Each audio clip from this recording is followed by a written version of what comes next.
City are we ready to fight? No ball, no fear inside. But must up we not go high. People, my people, oh. People,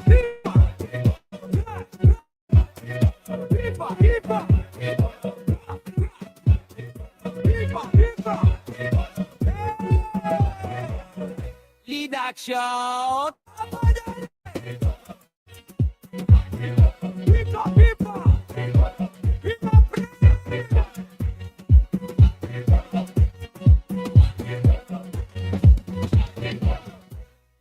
PM to 12 midnight.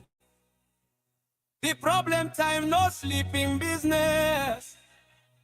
Your voice matter so. I beg to differ. Liberia. My people, Taibo. Top FM 105.3, we on the air.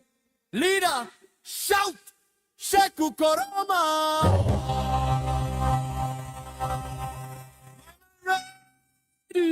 Archie Wright. Play. Alex Diulu. Rock. Producer Connect. All tonight, we beg to this day. I beg to differ, my people. If it's not correct, we go talk and so. From 9 o'clock till 12 midnight. Oh, yes, indeed, folks. If you are out there, we'd like to say a good evening and welcome. This is your program, our program, and the people program. This is our bed to differ. We'd like to say good evening to every one of you out there and welcome. Tonight is Friday and Saturday, sorry, the 16th day of May, and the year we meet the 2026. I'd like to say good evening and welcome. Let me welcome the veteran Smith, Fred, the veteran Smith. Mr. Smith, good evening and welcome.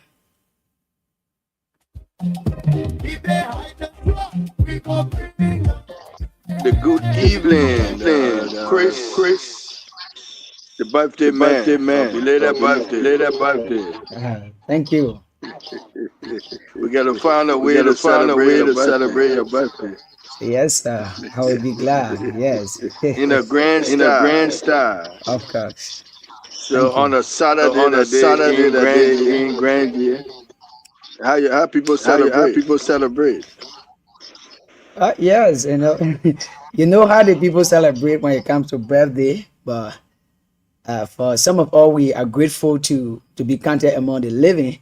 Yes, indeed. But Saturday, everything, people go to the club, and go to the club and call party, and then people celebrate the birthday, and even may may have plenty born in Grandview County, because what I see looking at is not easy. People all in the corner, people celebrating. Like day before yesterday, in my school we were 3 there, and I was having birthday, and in the same year, and from my yard there were 3, and somebody was telling me we have other group behind here. So I said, wow. And today again is not easy. So the only thing that happening is the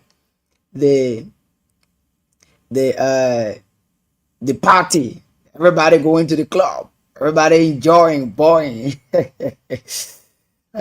So that's what happened. Veteran Smith.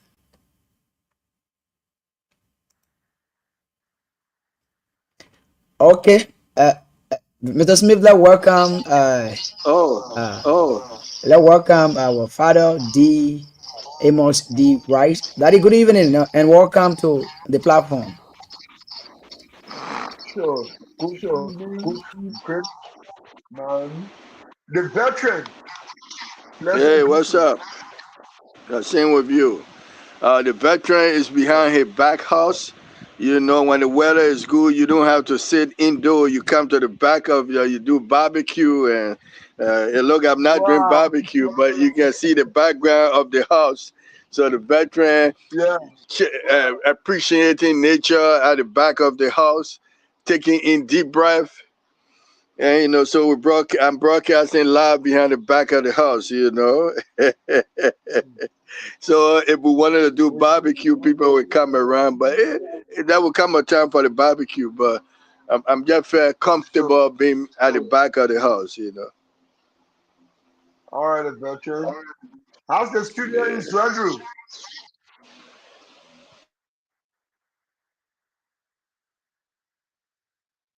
Hello, Chris. Take the Chris? birthday boy taking a break, so you will come back. You will come back. Yeah.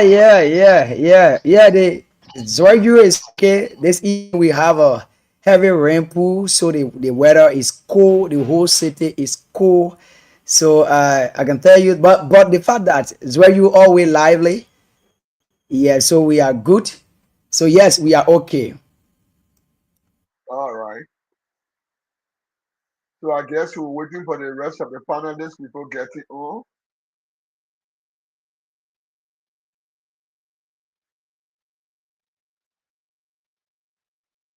I'm not hearing you, veteran. You seem to be muted. So the veteran so comfortable behind the back of the he violating everything. Our guest is waiting for to get on, and he calling me right now. I hope. Okay. Hello. Yeah, I know you're waiting. I'm waiting for someone to send you here. Let me see if someone can send it to you. Okay. Okay. Yeah, our guest wanted to send it through his computer, the stream. Yeah. So, Chris, can you do that? Can you send the stream to his email? I think Archie is coming. Maybe Archie will do it. I see someone behind you, so I know that. I don't think that's Archie. Somebody Chris, behind. Someone behind the birthday ball. Chris, are you hearing the veteran? I think Chris trying to make sure tonight. Chris's Tonight. Chris's Yes, I'm getting you guys. I hear we try to work on it. We sending it in the Mr. Smith. We sending it in the on the WhatsApp in the chat room. but the guest is the guest part of the Mr. chat Smith, room. are you getting The me? guest part of the chat room. No, he So wanted to Mr. go Smith to can get it his. from there. No, he wanted to go to his email. Where is the email? But I'ma send it to but you. veteran, stop it. I'ma send it to you. No, we sending it in the chat room. You can get it from there. You You can can just get it copy from the from chat the room and then you chat send it there. room.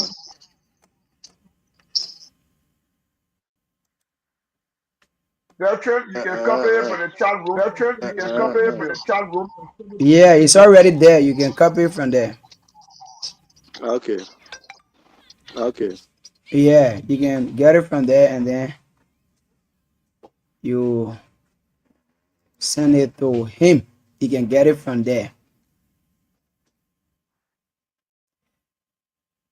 Uh, yeah, so folks out there would like to say good evening and welcome. And welcome to Abed to D4, your regular programs that comes your way from Monday to Saturday. A program that full of education, yeah, changing minds and attitude, transforming the people that listen.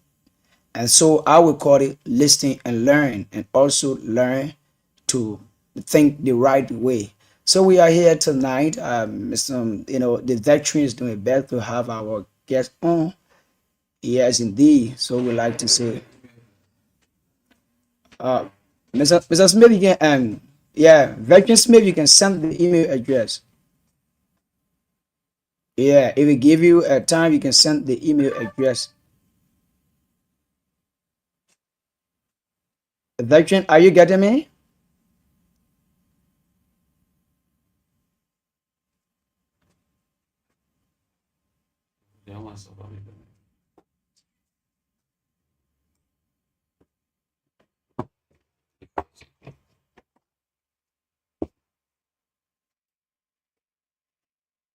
Uh,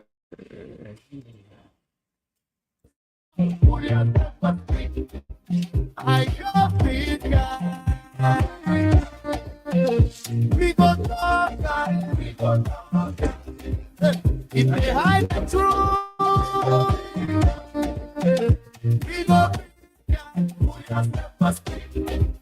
5 p.m. to 12 midnight. Problem time, no sleeping business. Your voice, my tired. Send in the chat room. I beg to differ, my people. It's not correct. We got to come slow. From 9 o'clock till 12 midnight. We sitting here, we ready to fight. No palaver, no fear inside. Look must talk, we not go hide. One Mr. Judge Nubo, bring that sense. Betty Betra, spit no nonsense. I must write it up and clear. And I need a guys really make it think fair. Maria sleep, from Maria. If you wrong, she go say ah. Veteran, veteran, you get it now?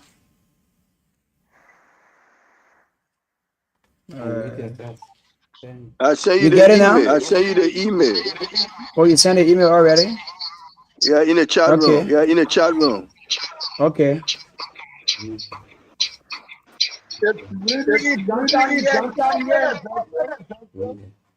Okay. Wait a minute.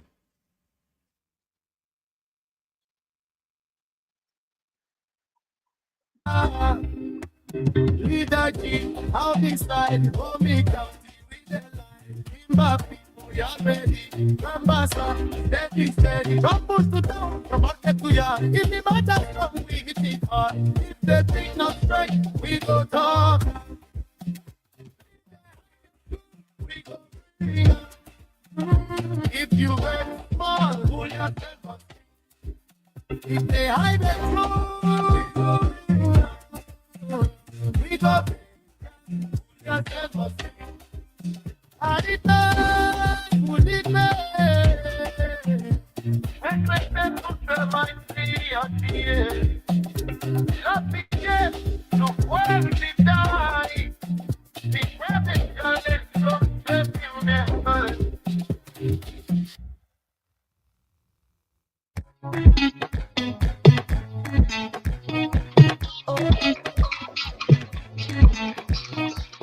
Hey ladies, are you looking for a place for a best and good cut?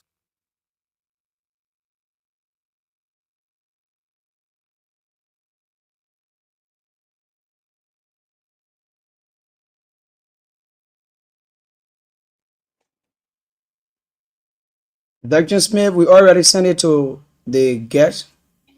Thank you. Thank you. Yeah, yeah. He made a mistake.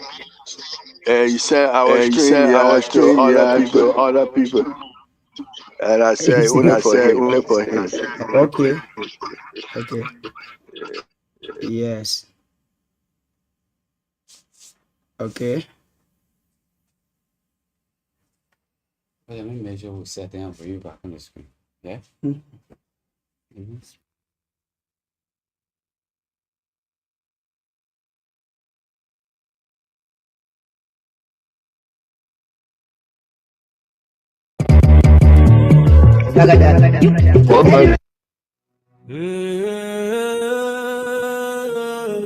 My people, time Top FM 105, 3 we on the air. Leader shout, Sheku Koroma, Rama ready, in a play, Alex D. We're back there, he back to differ, I beg to differ my people. Oh. If you're not correct, we go talk I'm so. From 9 o'clock to 12 midnight, we sitting here, we ready to fight. No palaver, no fear inside. True talk, we not go hide. Call Mr. Judge Nubo, bring that stand. The veterans meeting, no nonsense. Amos right, talk and clear. People don't see that the thing fair. Dear Smith, strong woman, yeah. If you wrong, she go say ah. River G, how decide? For me country with the life. In my people, you're ready. Grand bass and steady. From push to town, from market to yard. It don't matter strong, we hit it hard.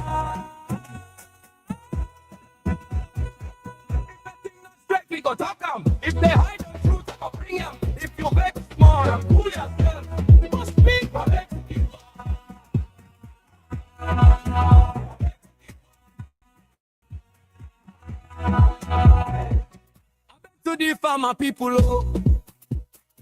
If it's not correct, we go talk am slow. From 9 o'clock till 12 midnight, we fit me and we ready to fight. No palaver, no fear inside. Truth must talk, we not go hide.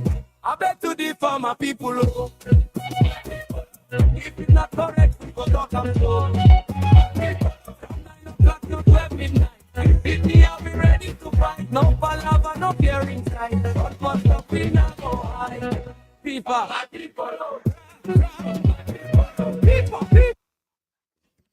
All right, okay. Thank you, and thank you very, very much this wonderful evening. Mr. Amos D. Wright, and of course, Mr. Fred the Veteran Smith. I like that need veteran. Well, your way, something happening to now. The man here now got his hair, he got a beer. He just looking at, for me, oh. He just looking at 15 years, 15, 20 years old. Tell me. Mr. Smith, don't give me today. I'm making you. What? You say whippy? Mr. White, you see your face? Yeah.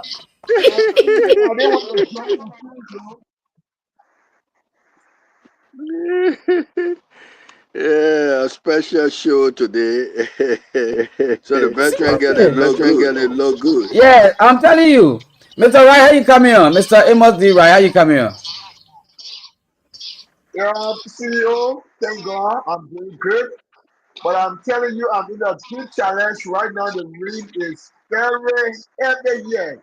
Cat and dog, if you take that to Yeah, and I noticed you coming in with two different. I noticed you coming in with two different gadgets. Or you have one of the gadgets that. The second one is a laptop, which is a backup. So you want to please make it just in case the phone can go, they are still on the laptop. You gotta go through all that just to be on But one of the gadgets is not showing. Yeah, one of them not showing, but one of them is showing. Why not being successful? I don't know how to put a camera on the laptop.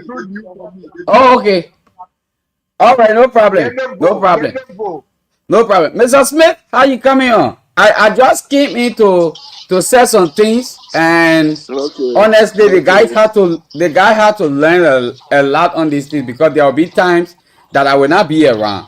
You know, sometimes I will have to run to Monrovia. So if Ellis is not here, Chris should be able to sit down. So we are making sure that we get all of these things right. So Chris will still come back, you know, while he running things, and I'll be in the background to making sure that we all get it on course. But Mr. Smith, how you coming on? You look too young today, and I just hope that how you be always. I like you too him on. I like. But guess what? Now, I found a barber shop not too far from where I live. So I used to go far off to support a barber shop. So I said, why am I treating myself to this? So some people saw me today, say you handsome, but why are you treating yourself? You need to get your hair cut. I said, okay. So I went somewhere for a cheaper rate, cut my hair. Where I was going, I was paying $25. Now they want $20. So you see where we're going now with the economic. Yeah, seriously. No, to be frank, you too handsome, though. All along, I've been the plan to pay as all I want. You promoting me today. No, to be honest, all along, I've been the plan to pay as all I want. Oh, Papa, how you handsome like this? Don't make all the women that start calling me that. Oh, you stay with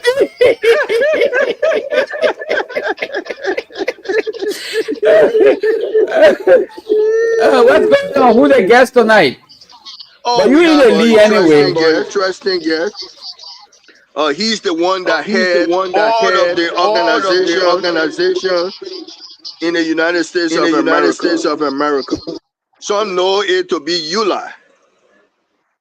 EULA head, United Liberian Organization of America. Very powerful organization, just like you have the president representing.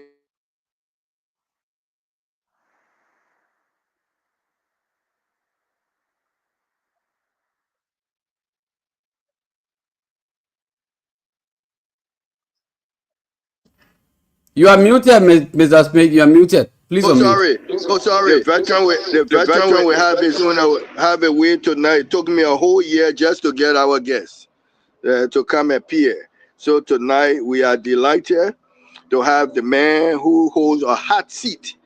He's almost like the president of all the Liberians in the United States.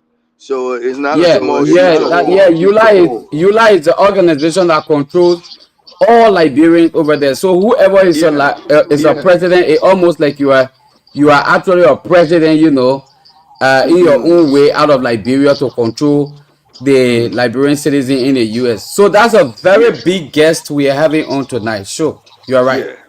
Yeah, ULA National Executive President, businessman, and community leader. You are right. Chief that's a very, very big guest leader.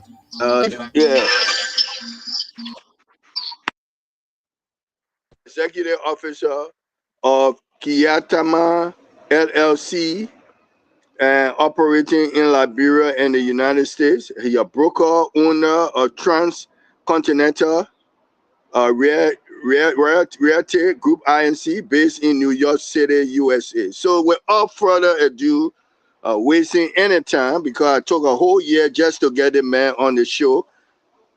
It's a pleasure and honor to get. Oh, what happened? We are waiting for you. Are you with us?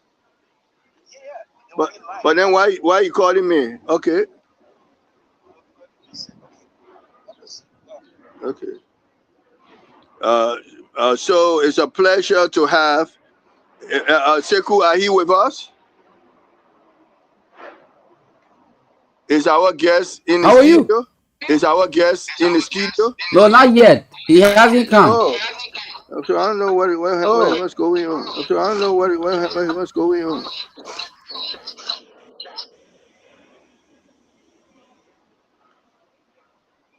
Yeah, we send it to your email. We send it to your WhatsApp. You need to come in. They will see you.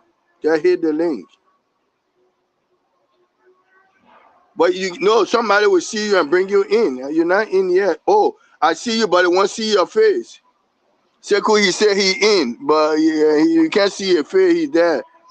No, we can't see the face now. You got to hit it. So Sekou help him to show his face. He said he in. You can see his face, but he has not entered the studio. You haven't entered the studio yet.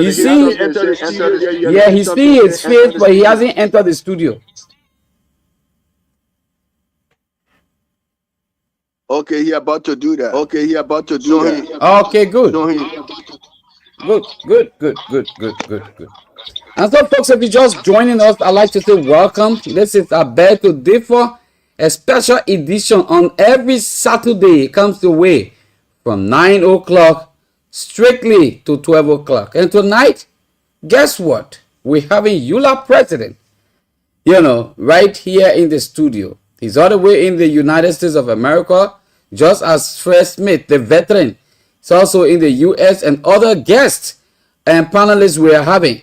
But you're going to be hearing his voice live on Top FM as if he is right in Zwedru, Grand Judea County.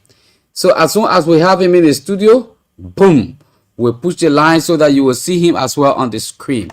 And somebody is saying to us here, who is that person? He said, good evening, Mr. Smith. Let me see, and the others. I am watching you live from Putu Penoken, under the Putu Mountain. Thanks to all of you. Yes, thank you. We appreciate you so much for watching. Just keep sharing the broadcast. Don't relent. Allow it to reach to as many people as you want us to reach.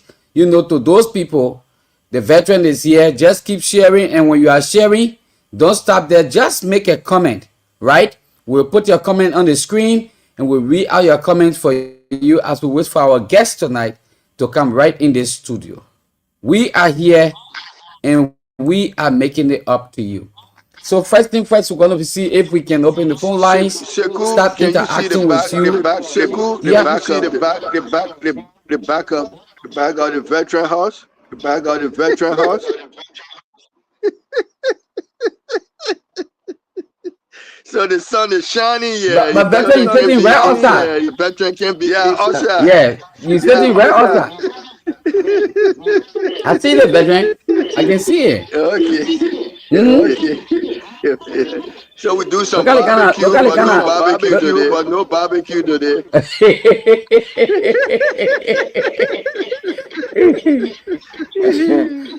Oh my God. Seriously. So we're waiting for the guest. As soon as we have him, we'll bring him in. Mr.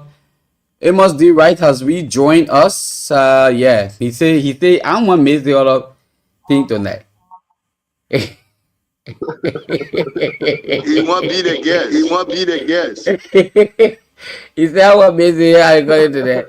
Mr. Smith, I lie to you. I need to take the particular screenshot from this screen here and just print your picture and put it in our studio, man. Trust me. I mean, the man trying to promote me. In trouble.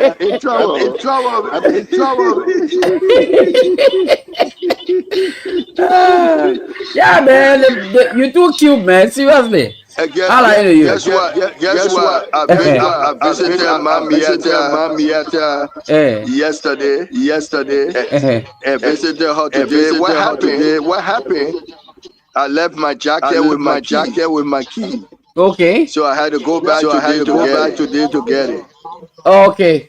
That's good. I mean, how is she now? How's she coming on? Oh, she's working on in the room.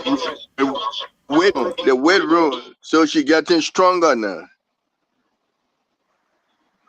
Yeah, she getting stronger now. So I went there the other. I'm going to the weight room. Quickly, without further waste of time, we have Mr. Christopher J. Nepe. Mr. Nepe, how are you tonight? Very well. Thank you for asking. And thanks to the radio audience. As introduced, my full name is Christopher J. Nepe. It's a pleasure being on the set. Thank you, sir. Thank you very, very much for coming on tonight. We're really glad that you are on. And of course, I am sure we have our guest on tonight. He's MS. Is that MSG? That's MSGK? MSG1. Okay, MSG1. Mr. Smith, our guest is here. Please introduce yourself quickly as we put it back to Mr. Smith to conduct this interview. Welcome. Let's introduce our panelists. Before I get to the guest, start from Mr. Wright.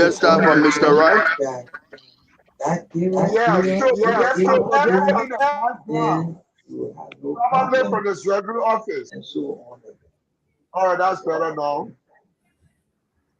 Thank you, Veteran Smith. Thank you, CEO, and our honorable guest. Even though I'm not the one doing the official welcome, but welcome in my own personal way. Thank you. My name is Amos D. Wright. I am a CSO actor. I have a very strong background in alternative dispute resolution and nonviolent communication. And I'm glad I'm sharing a platform with somebody I've heard so much about to learn plenty of things tonight. Thank you.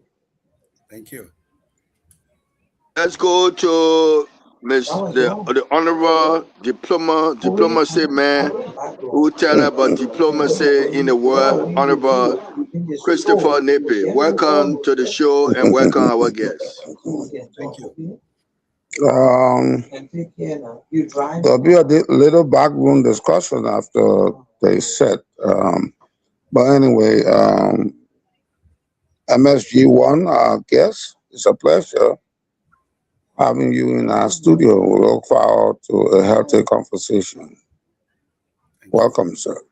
Thank you. Appreciate it. Thank you. And let's go to the CEO. We're all here. The veteran can talk. The veteran can talk. So let it talk before the veteran can talk.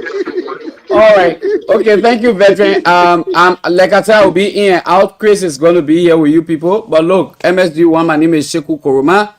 I'm the host for this program. We have Mr. Wright, Archie Wright, who will be coming the co-host, and Mr. Smith here will going to be introducing himself. In fact, he happened to be one of the brains and engineer, of this entire. He driving it through. So, Mr. Smith, here is back to you, and I'm sure Chris is going to be here with you very, very soon. While I'm in the conference room listening for any technical cliche, so I can come in. Thank you. Thank you very much. Thank you very much, Sekou Koroma, the CEO of Top FM 105.3. So let's go. We heard our panelists. Let's go, Chris. Chris not yet, but when he come, he introduce himself. I'm Fred, the veteran Smith. You can either call me Fred Smith or people like a veteran. When you say veteran, you stay long in a business and you're giving back. So that's how I would like to introduce myself. We're starting now from Southeastern region. I'm tired of being in Monrovia. Now I'm in the Southeastern region. The veteran will work his way back to Monrovia. So now let's bring the man who took the veteran almost a year just for an interview. So this interview is worthwhile. Not only he's like a president of all the presidents around Africa, he's the president of all the associations in the Americas. They call that organization EULA. He's the national executive president, a businessman, and a community leader. He's chief executive officer of Kitma LLC, and operating in Liberia and the United States. He's a broker and owner of the Trans-Connecticut Realty Group Inc., based in New York City, USA. It's worthwhile. It's a pleasure of bringing. It's a historical breaking through. A first time being featured on Top FM 105.3 FM in the southeastern region of Liberia, Zedru, and other southeastern counties. You hear this station. So for the first time, welcome you. I beg to differ. So welcome, Mohammed. I know MSG1. You will tell me what that means. Your middle name, MSG1, and then Kiata, who is EULA president. Welcome to the Top FM 105.3. I beg to differ. Thank you. It's an honor to be here today. I know it took so long, but today is like the best of all days, and I'm humbled to be here today and to talk to my people. Any question you have, I'm ready to answer it. And I promise you, anytime you want for us to stay here, ready to do it. And thank you. And welcome to EULA Forum, to us here. Thank you. God bless. Now, before we go detail, I want you to tell us your journey. What's your journey to be EULA executive when you started with Born in Liberia? Take us through that journey and how you arrived to be like a president of all the organizations in America. Tell us how that journey went with you. The journey, it was not easy. As a patriot Liberian, and back in Liberia, we used to hear about EULA until during the war, after the war, and somehow managed to come in this country here. And as soon as I got here, less than 4 months, I joined EULA. And I made my way through from the MS Sweeper. I was introduced by some of my colleagues, some of the veterans of EULA, from one place to another. And I started like a clerk, like a secretary. And from there, I became a member of my community here in New York City. I was, the chairman of the board of directors, senior board of directors in New York City here. And for years, and I made my way through, to the board, and I became the second vice. And from the second vice, and I said, you know what, I had enough experience in EULA for over 27 years. So it's time for me to hold the horn, and then lead my people, to follow the footsteps of our forefathers who put the organization together. It was not easy task, but I thank God I'm here. Okay, So to help her understand the middle name MSG, because it look like everybody want to call you MSG1. What that means? Well, this is not the first question. People been asking me the question for the last 30 years. They want to know what MSG1 stands for. But I beg you, let's leave the MSG1 yet. MSG1 Keita, it will come. And I promise you, 2029, you'll get a million MSG1. I promise you. So I gotta wait 2029 for the veteran to understand what MSG1 means. It's right in the corner, yeah. Okay, let's go. Take out what is the state of ULA when it comes to the organization. So give her the state of the union message before we begin the interview. What is the state of ULA in the diaspora, especially the United States? I never been more proud and happy to be member of this union, this organization. Never ever in the history for ULA to be so united, and we're doing everything possible. And ULA was founded mainly for advocacy to seek the interests of all Liberians in the diaspora and also in Liberia as well. But as time goes by, the bridge our forefather built, it was not only built just for us to continue with advocacy, so many things that, that were in the land for us. And we'll cross that bridge. And that bridge is to give back to Liberian. So right now, as I stand, ULA has a land in Liberia, which is 2.5 acres.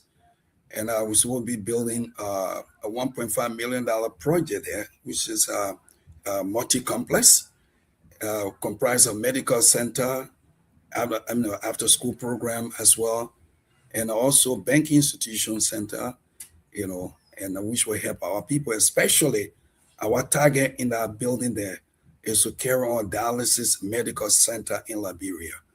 So some of us that are here in America, some of our brothers and our father couldn't go back to Liberia because they're on dialysis. So it has been tough. So at least if we can do that, it will help our people. And the educational system in Liberia is so good, but however, there are more to be added to it. A lot of us decide to volunteer. After the building is over, believe me, you're going to see us back in our country. And I'm so happy today that Liberia are going back to build our country. And we're doing more. ULA is stronger than ever before. Thank you. Now, looking at the structure that you're going to build in Liberia that are going to uplift the needs of the people of Liberia, is it also necessary for us to have similar building in the diaspora that will meet our needs here too? So how will you look at both? I know we want to help our people back home, but ULA first obligation is the people right here. How will you disagree with my notion that we need to help our people here with such a building? Absolutely, I agree with you. Matter of fact, ULA is working behind closed door now to see how best way for us to have our own structure here. Sometimes you keep certain things until you can get it done. But it was another building that we're working towards, which I personally deposited $10,000 towards it. And, the building, but unfortunately, it was a whole lot of things went different in a different way. Up to now, I'm not even getting my personal money back from the people. And the building is right there in Philadelphia. When we saw it, that would have been the best. We wanted to make a surprise for Liberian, for us to get that building. But we're working towards it. And pretty soon, by grace of God, we will have our own building here in the diaspora. Let's look at the banking structure. I know that there's a diaspora conference held every year. We just spoke with Honorable Emmett Dunn recently. Where is the difference between ULA, who sort of represent us in the diaspora, and the diaspora organization? Tell us the relationship. First of all, the diaspora, it was funded actually by ULA. We brought the idea and we introduced it to the Liberian government through the embassy here, Honorable Kony, and I wish we started it. It was started right in New York City here, and President Weah came, attend the program and whatnot. However, the government decided to, just create it in a way that be diaspora for all Liberians, just not only United States, it's all over the world. So that office is there so we can coordinate with that office. That doesn't mean that the diaspora is a different entity doing something different what we're doing. We are here in United States as EULA. Also, again, European Union there again as their organization, Asian organization, they have the African, the one in Ghana, they have all of them there. We all work with the diaspora. Whenever time comes, we all go there, we send representative to be there on the diaspora as well. So it's not that, it is the same people. We put it together, to make sure that in the interest of Liberian. Thank you. Now, so how can one become member of EULA? Are there everybody member of EULA, or that you have to follow EULA rules and guidelines? Take us through EULA, how one can become member, and one can disassociate themselves as member. Yeah, EULA is a chapter-based organization. It's not individual, you just walk to EULA, I want to be a member. Like somebody called me yesterday that he living in Pennsylvania, he just moved there. So what I did, I just gave the president of the chapter there. I said, go call the president and make sure that you register with that chapter. So once you're a member of that chapter, of course, you're a chapter and member of EULA, definitely you're a member. So any benefit coming from EULA, you also receive that benefit through your chapter. That's how it works. Okay, let's go around to ask questions from our panelists. So looking around right now, I see only Chris. I can't see him, Honorable Nippy. I saw him first, but I didn't see him now. So Chris, any question to our guest? Any question to our guest, or you want me to come? Okay. There is no question for now, but I would like to say a good evening to our guests and welcome on the platform. Mr. Smith, Veteran Smith, you can continue. Later I will come in with question. Thank you, Chris. Thank you, Chris. It's an honor. It's an honor. Now, Mr. Kiata, you're planning also having a bank in Liberia. What would be the nature of that bank, and what would that bank do for the diaspora people going to Liberia or for the people there? You see, the banking institution we're putting out there is just not going to be just for EULA. We also invite other banks to go there, like some of those banks are already volunteer. They even pledged to help us to put the building up. That they will have their own side there too as well. The bank we're talking about for EULA, which we're still working on to see how best way, we can create something that the diaspora Liberian can easily. It's like what happened in Nigeria, one African country. Same way were created. How? It was created because people get together to make sure that when they have Western Union if Liberian can come together financially and see how we can come up with something like that, which will help us.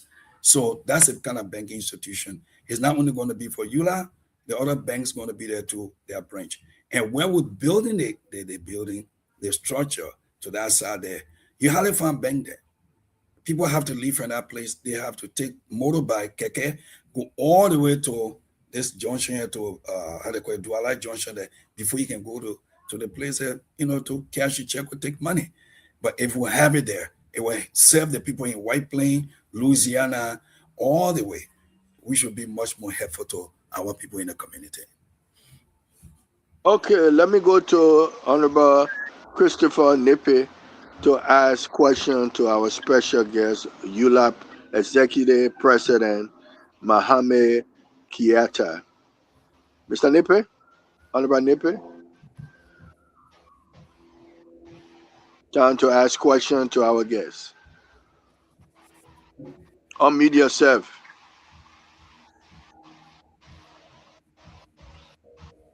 Honorable Nippy, unmute yourself and ask your question. Chris? He's not. Okay, he's not responding. Okay. So since Mr. Nipe is not responding, let me ask the question. Yeah. Here is my question. When UDA was established, and what is his main purpose for the establishment of UDA? Well, EULA was established in 1974, and the purpose of EULA at the time EULA was Chris, you can unmute yourself. Mute yourself, I mean. Liberian was struggling for a multi-party system. The interest of Liberian was really not there at all. And it started as a student group, put themselves together, Liberian, our forefather, way back. That time we were moving with DAPA around. I don't know what I was DAPA, how you call it. And they put this organization together, mainly for advocacy, the interests of Liberian. Because there was no one there to really seek the interests of Liberian. It was just one student group to another, one student group to another. So they decided to put themselves together, move from one state to another. It was not easy. It was tough, but they tried their possible best, and that's the purpose, to seek the interests of our people. And EULA been existing for over 51 years. We're going to 52 now. And then people will ask questions what EULA have done. Sometimes I wonder what EULA have done. EULA have done more than what you expect. When you couldn't turn around and see one group telling you what to do, you have no voice. When you couldn't walk to express yourself, EULA came in. When you couldn't turn around to say, and proudly knock your chest, I'm a Liberian, EULA were there. When time came to deport Liberian out of this country, EULA stood up from place to house, from the House to Senate and everywhere.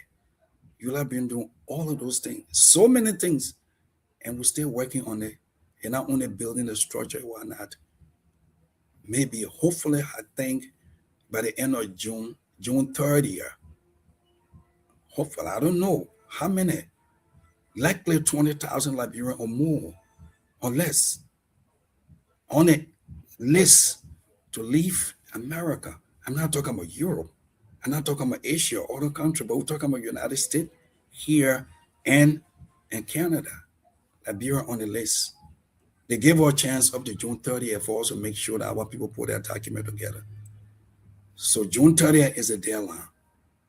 Now, we are working very hard to talk with the State Department to keep our people there, because people who on that list there, they have children and grandchildren. Some of them, they got children in this country. They've been living in the country for over 30 years, 40 years. You push them back in Liberia, what are they going for? There's nothing there much. I just came from Liberia. Somebody asked me, say, Keita, why are you doing Liberia? I said, I'm cutting down tree. Then when I reached America, they asked me, where are you? I said, I'm in the state. What are you doing? I said, I'm pushing cartoon. So there are two things we do.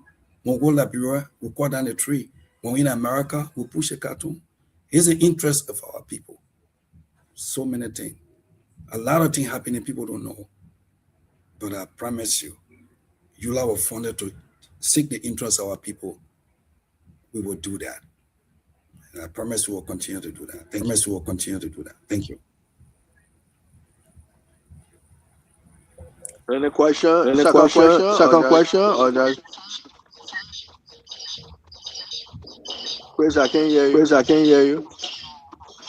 Second question. Are you getting me now?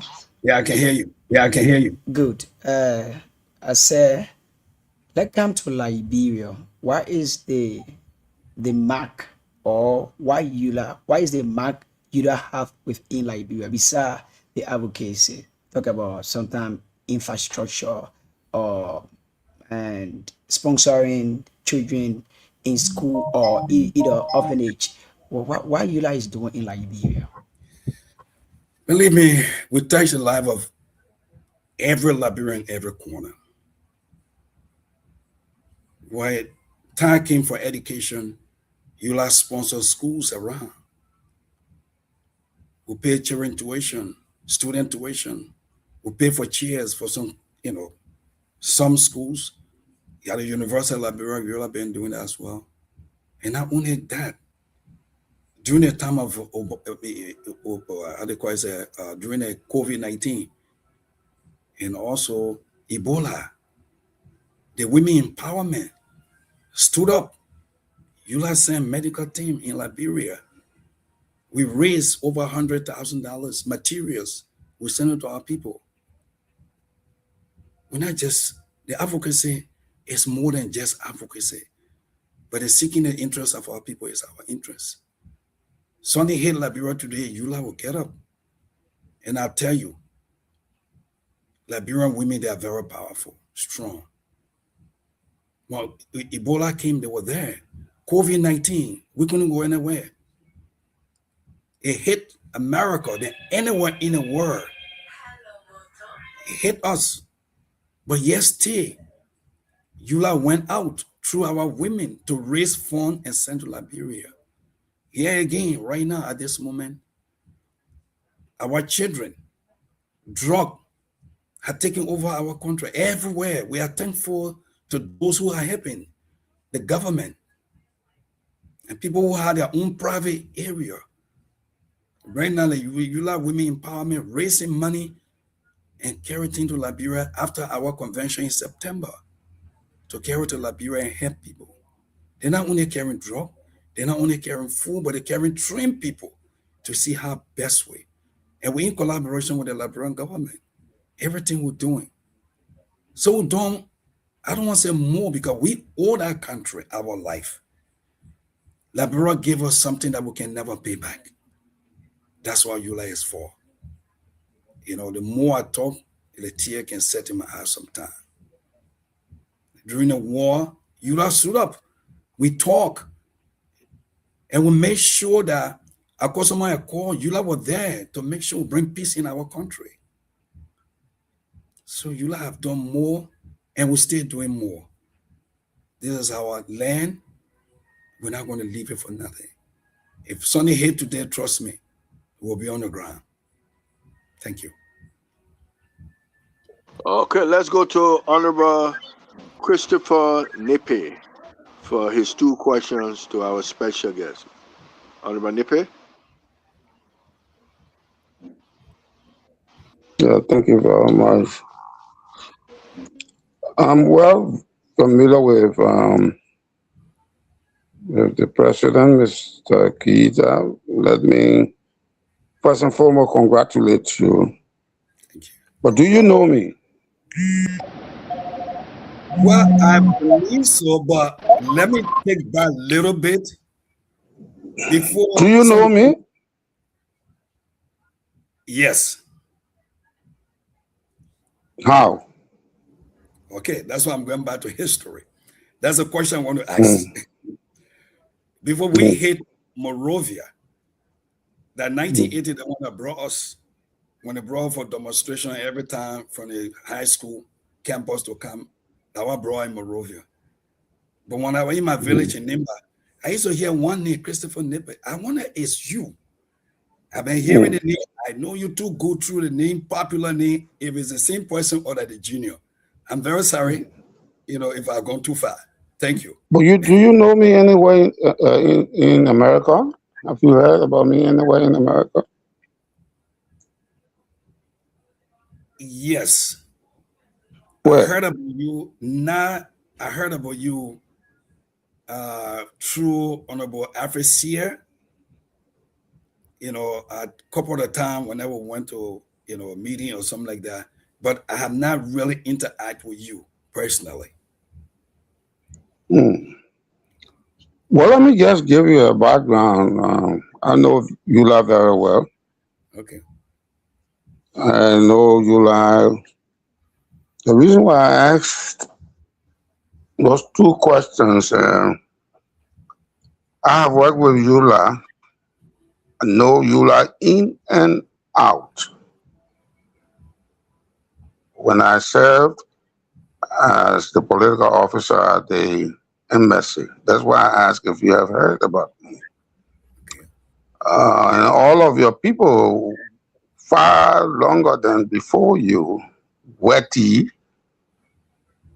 Anthony Kessley now at the mansion, Wilma Cooney, Zawulo, Dr. Seaton, and all of these people. I think they should have spoken. I think you would give you a homework to go and ask about me, because I credit the fact that you have just taken the helm of the organization as president. I don't know how long, but the entire Metro organizations, and we brought Eula to the embassy. It was never near the embassy, and Anthony Kessley will let you know that. And we brought Eula in 2008. It was a Herculean task to bring Eula in that building, but we felt it was necessary to bring a group of Liberians and not to put them asunder or set them apart. So I credit the fact that you are working very assiduously, unlike those before you. And I say that with intention, because I know Eula. Thank you. I know Eula. I say that with intention, the utmost intention. And Wetty, who was president, and Zawulo and Kessley will tell you. I say that, and I just encourage you to do the best you can. To do those things. You want to build a hospital, you want to have a banking institution in the hospital, you want to do dialysis, and all of the things that you've been talking about. And I think you're doing well. Thank you. You will say that you have doing the Ebola, you help COVID, you have donated more than $100,000, etc., etc. Whatever assistance might have been giving us is being continued. My way of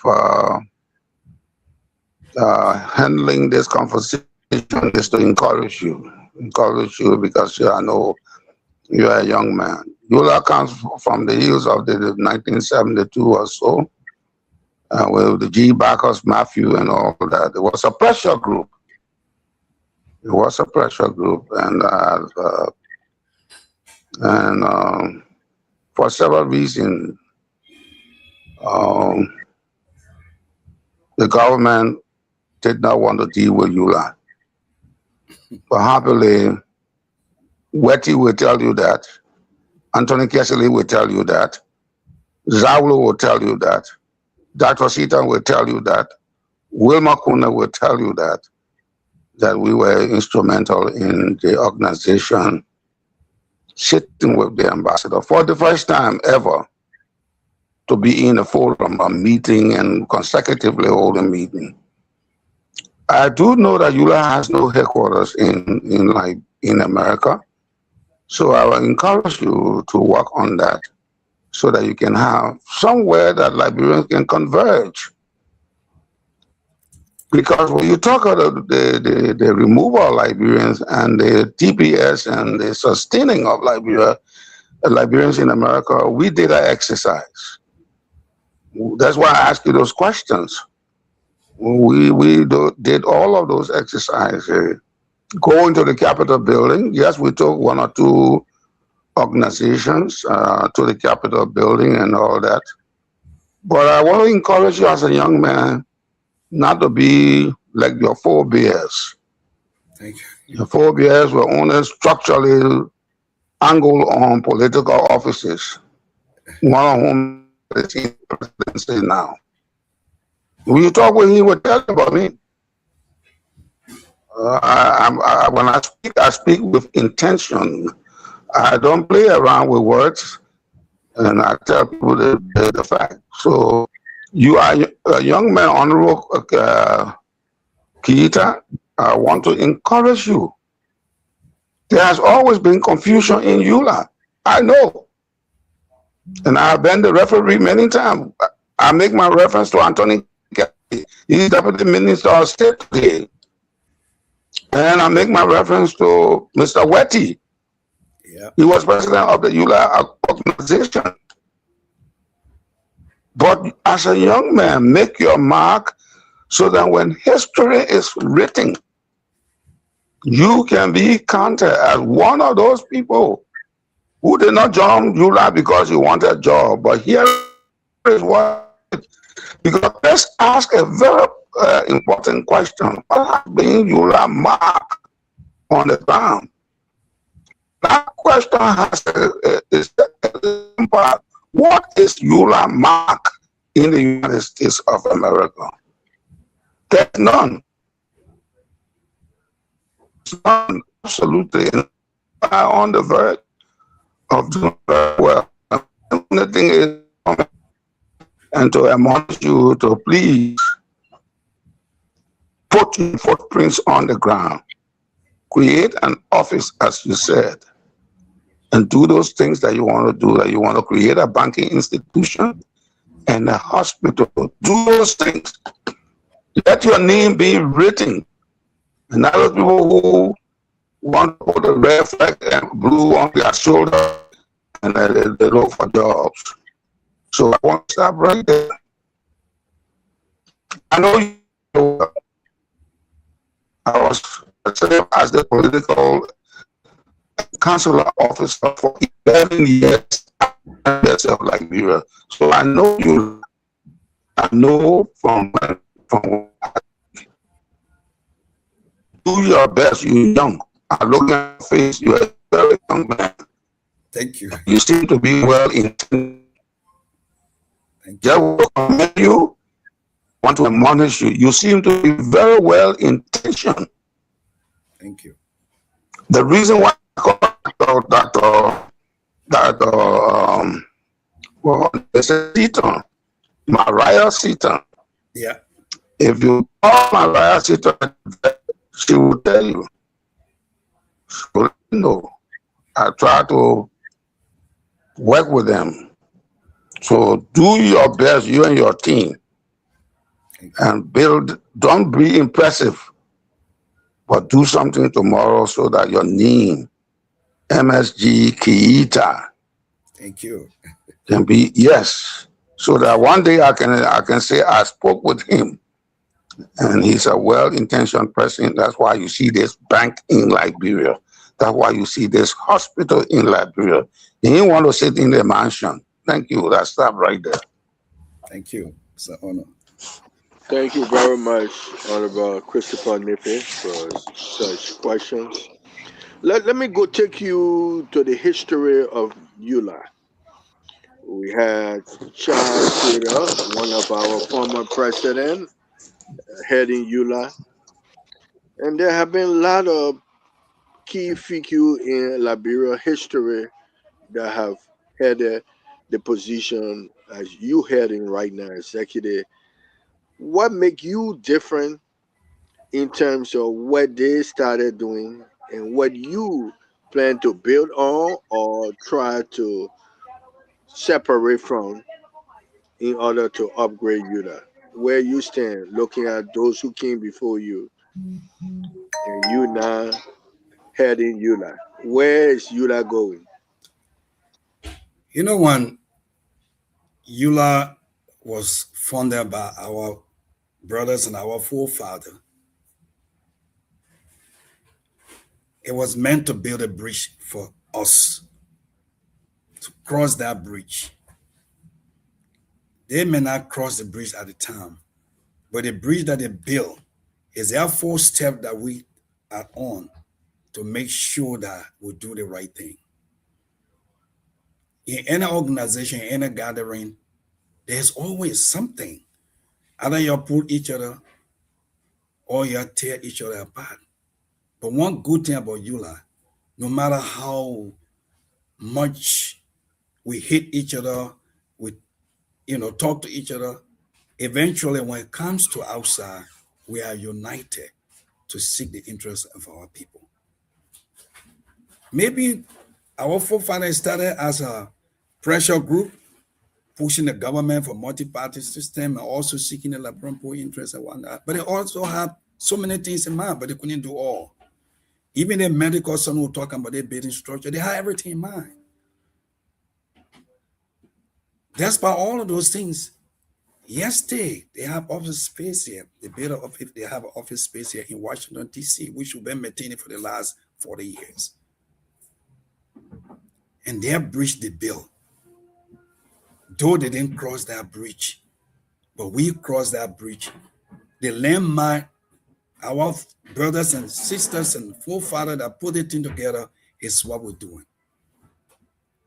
I know we're talking about building structure and everything. Everything was in place, but they just wanted to make sure that they have the right thing. Biblical information is, he said, you will carry my children across, but you will not reach to the land. They did that. They brought us to the bridge. They didn't cross it, but we crossed the bridge to carry on their message. So nothing different I would do or our administration would do that will be better than them. Rather, we took what they have to improve on it. Uli is great. Thank you.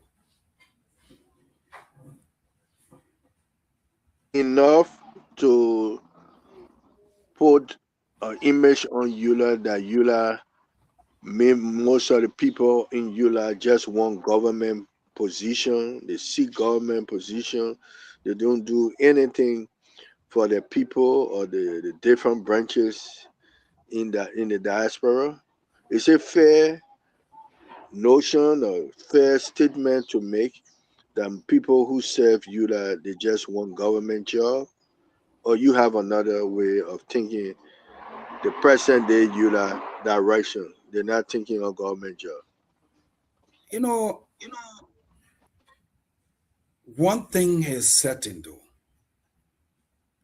When you grab a child's hand and you look at that child and say, I will make sure you will enter this house here, and you walk in that child to enter that house.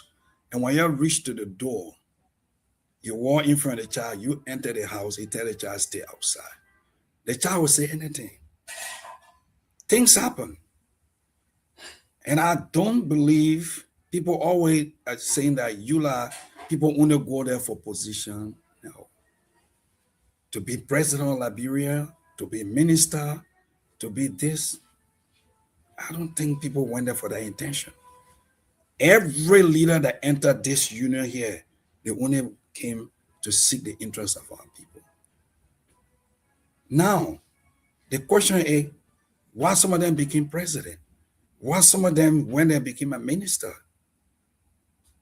The advocacy is not just you talking, but there's a vacuum in the system, like Liberia. Now, you tell me, if I'm called upon to say there's a loophole to make sure that there's something in Liberia that will make Liberia great, is it only you? He can take somebody from Eula to go and fix it. What are you going to do? The peace accord came. Now that we went there to be president, to be a leader, but went to fix it. So that as Eula, saying you already here to make peace, be part of this, build it where our organization, where our government is, and build it to democracy. So Eula wanted to do that, not for money. They pay their own money. They pay their own way to go to this place here to Ghana. The government, there was no money. Where you got the money from? It is the Liberian people collecting money here in America, in other area, to make sure that we sit on the table for things be better for our people in Liberia. It was not for position. So when people say people get there because they want to be a leader, there's so many ways you can be a leader in Liberia. You don't have to be Eula president. You can go there and start a political party. But when you reach a certain stage, our country in a chaotic situation, and you can stand up to build that, not politically, but to seek the interests of our people, you do it. I told our former speaker during the time we invited him here, I said, Mr. Speaker, you are here, we're not here to call you looking for a job. But we beg you, please. You're opening your arm for us. All we need is a help. So when we enter Liberia, we got somewhere to sit. When those are here, you and I, in America, in the diaspora, in Ghana, any part of the diaspora, you live there and you become a citizen or even have a certificate, you enter Liberia, you will not be considered as a citizen. Can you imagine? My birth country, my birthright has been taken away from me. And we're asking, please, we're not looking for a job. Someone that say, we just want to get a dual citizenship because we want a position. No. Statistically, 90% of Liberians don't want job in Liberia. We can take care of ourselves. And God have it, we have dual citizenship. Now, dual citizenship, how many of us running for position while dual citizenship? No. All we're doing, we're building structure.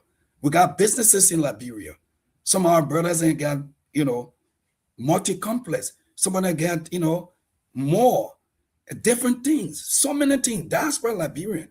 They didn't go there to seek presidential position. So that's why we don't enter there to be leader in Liberia, rather to seek the interests of our people. Thank you. Okay. So let's go to, before we have about 14 more minutes to go to the callers. So let's go to Honorable Christopher Nipe for 2 questions. Okay.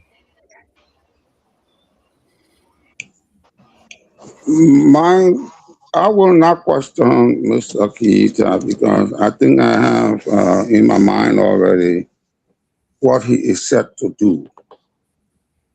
And I like the way he put it very interestingly.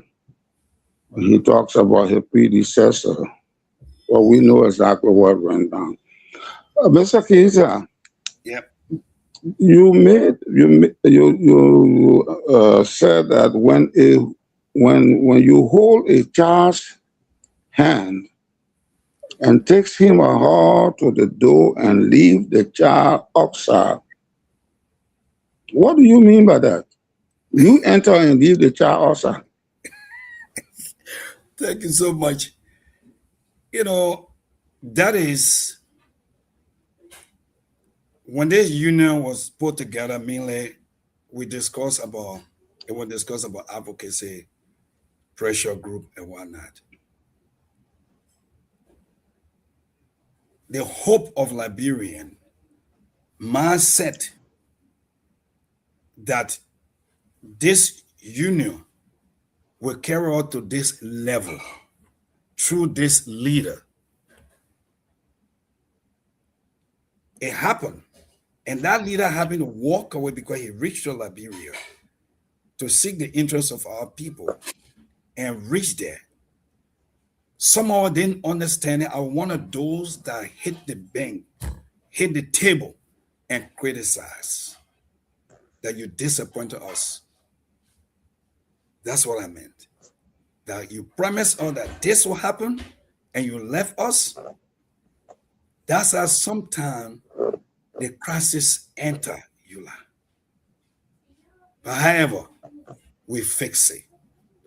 But the child finally entered the house, and I'm one of those children. Thank you. All right, the child finally entered the house, and glad that you are one of those children because you were left in the cold. While the man who took your hand, if there were wolves to have eaten you, you have been eaten, and it rained on you.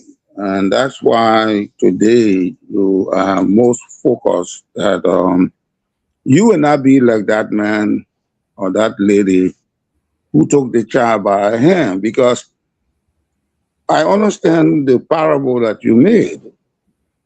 The essence of that parable was the man who takes that child hand should lead the child and put the child ahead when you get to the house, because the importance of holding a child's hand is to solidify protection is to show that the child is saved, is to making sure that provisions for that child are done, and through that child for the betterment of the other children. But then this man left the child outside and he went inside. And unfortunately, you don't see lion doing that. You never see an elephant doing that. I don't want to question you. I just want to come on that to remind you now that you are that man now this time who has not the child now. You have people who you are before. This time you no child again. Mm-hmm. The child has had people, children. Yeah. And these are the children that you are leading. My thing is because there's a danger when people are leading people. Yeah. And they do something that is not in keeping with what the people expected to be done. So again, I'm not here to question you. I only question you on your parable. Thank you. I just want to encourage you. I know the bucket have had holes, and you are trying to patch all of the holes. I know what I'm saying. Thank you. I am just trying to encourage you because never have they said we will build a clinic. But you, in your mind, you are structurally thinking about hospital to help our people. Yeah. And that's why I appreciate you so much, my son. I appreciate you, Mr. Keita. Thank you. I appreciate you because all of my 11 years working with EULA, I never heard anything like that coming from their mouths. Thank you. I worked with them closely for 11 consecutive years. So you know what I'm talking about. I saw them from afar. I saw them very closely. Some were presidents, they were in different states. And the headquarters was assumed to be in Washington, D.C., as you said. Yeah. But if a president is a president of a nation, you want to sit where the nation is, your country. It's so true. You will now remotely operate your country. So I'm bringing these things before you, not to criticize EULA, because some people might say, he's getting too hard on EULA. No. When you see where things are happening wrong, and EULA is something that represents the nation, far from the nation. Today they have a diaspora office in the Liberia. And if you talk with one of them, they will say, Mr. Chairman of the diaspora. That's what they will say. Mr. Chairman of the diaspora, that's my name. Wherever they see me, Mr. Chairman of the diaspora. So I want to put my hand on one day. I said, listen to me. I saw Mr. Keita on the set, and today they're building here. And Mr. Keita built it, and not EULA built it. Because he had the vision. He had the strength. I'm only encouraging you, that's all. Thank you. I'm not asking you no question. Thank you. And every time you talk, I will just encourage you. So that when you say that, you say the Pape did not talk plenty. All he did was to encourage me. Because I know them. So put your footprints on the ground. Don't let us down, because we think there's a new day for the Union of Liberian Association in the Americas. Yep. We know there is a better day for the Union of Liberian in America. We know that the Union of Liberia in America will make a profound difference this time. Honor your leadership, sir. Honor your leadership, sir. Amen. That a new day has become, a new day has dawned for the Republic of Liberia. Amen. Honor Mr. Keita's leadership. Go forth. May God bless your effort. Amen. Go forth. Be strengthened. Go forth. Amen. And don't let our dream die. Amen. Do it. Yep. Thank you so much, sir. Thank you. Amen. Appreciate it. Thanks a lot. Okay, Kiata, we have 6 more minutes before we go to our callers. Something big is happening in September in your organization. What is it, and how will that transform EULA? All right. It's something really big. EULA convention will be this year, September, in Atlanta, Georgia, 25th to 27th. And this year is also EULA election year as well. And, and this year too will be the year where the assembly will meet to make decision as well to that place there, to the convention. And we're looking forward to it. And we will send invitation around for people to come as well. Yeah, and the program is such that not only just convention and meeting the assembly, at the same time, the women empowerment that working very hard, no to drug, mother touch, they will have their program prior to our program.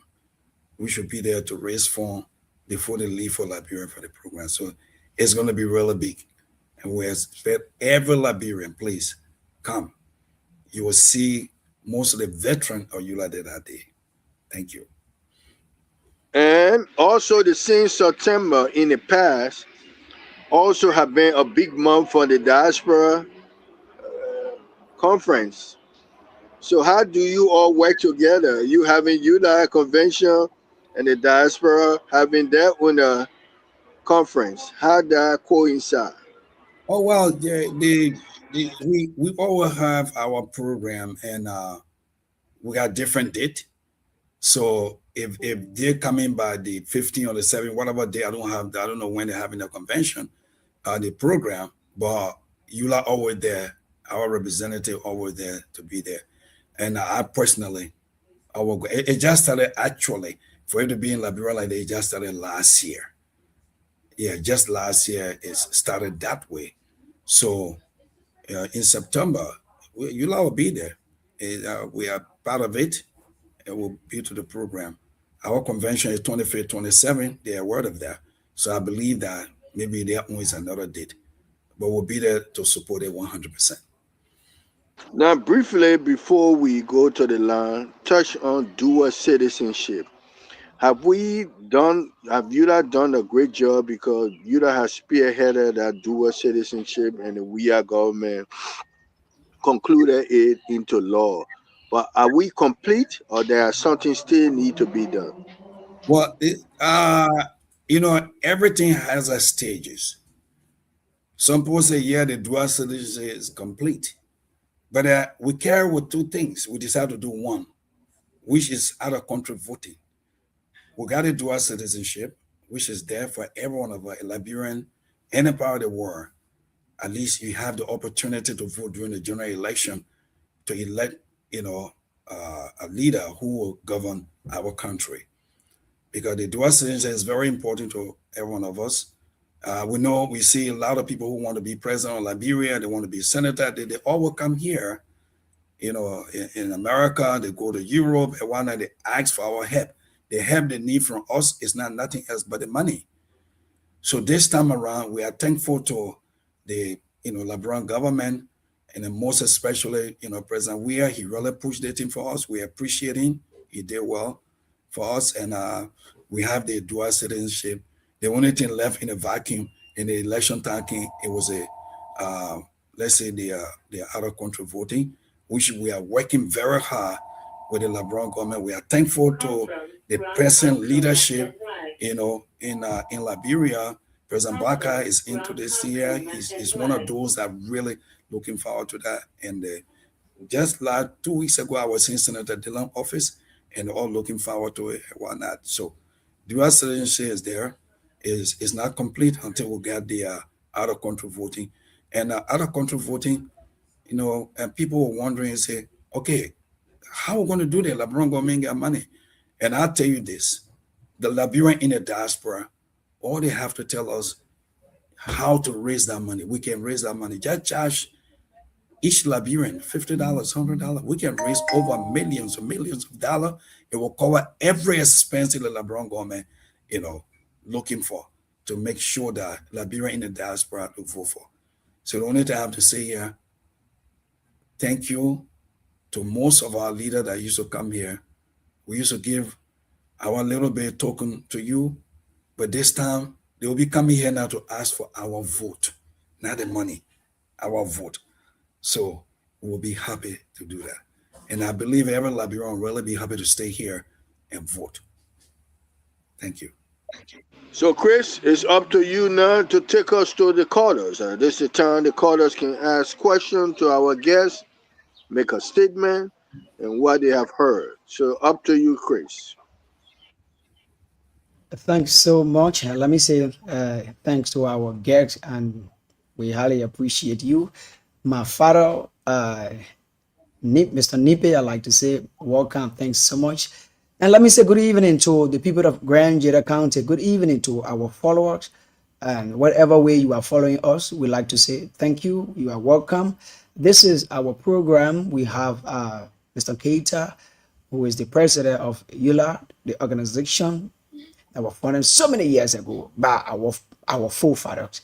So, and they're still working with making progress. The bridge, as he said earlier, when it comes to connecting Liberian and making sure that Liberia began Liberia. So we'd like to say good evening and welcome. You've been listening to him and you've been listening. We're asking questions. Maybe certain thing you wanted to ask him and we don't ask. Or maybe you have a recommendation. Maybe you have addition to what you say. If you want to be part of the show tonight, you can join on 0881 143504, 0881 143504, 0776 105 105, 0776 105 105, 0776 105 105, 0881 1435 04. And you're going to be live tonight on A Bed to Differ right here.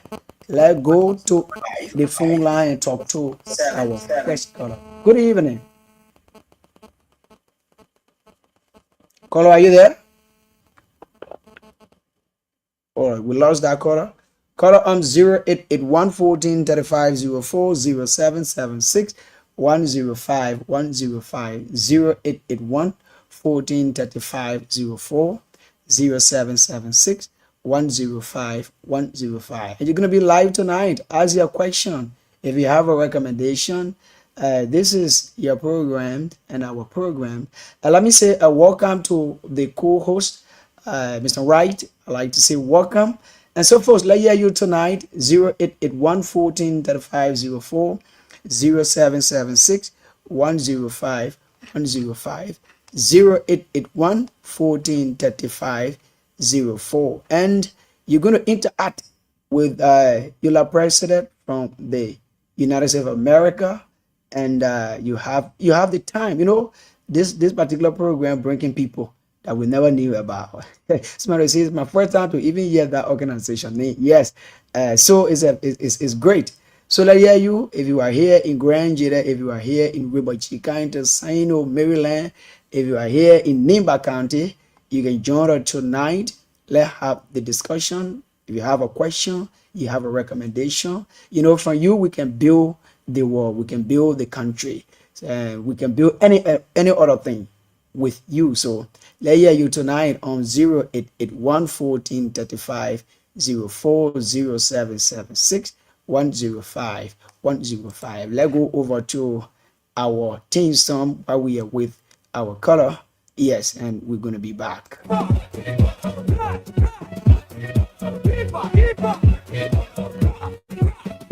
And let's hold it right there as we go to the phone line to talk to this caller. Good evening. Good evening, sir. What is your name? Where are you calling us from? I'm Moses. Please come up with your name again. I'm Moses PK Dawson, calling from Weber Portal. Okay. Let's hear you, sir. I hope you've been listening to the show. Oh, yeah. I'm so happy and so glad to hear from your guest. and I have one recommendation that I really want to say to him. Okay. Yes, I mean, as he just put in Yoda. I've been around for 51 years plus.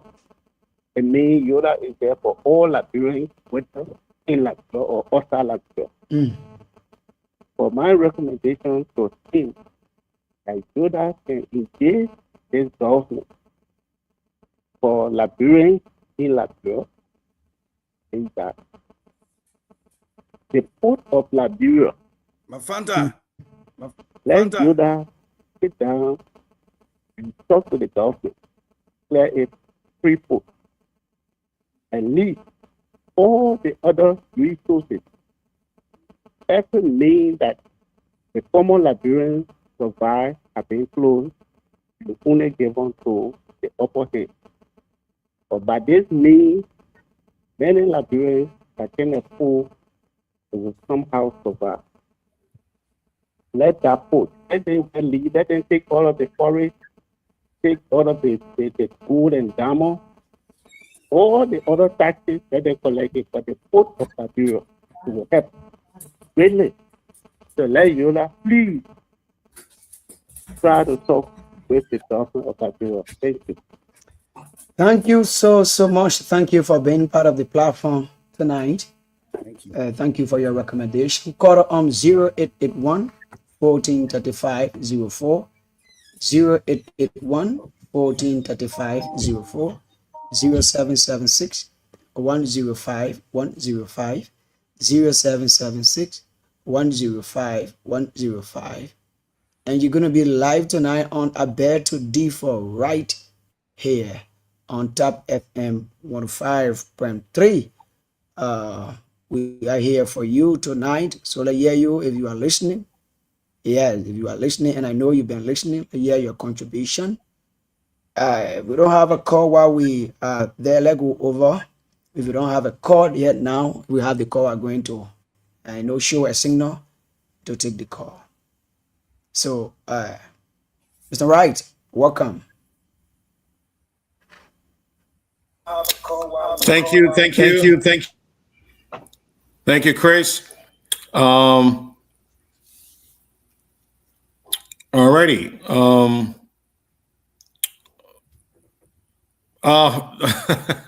Veteran Smith, yeah, continue with the show. I'm here.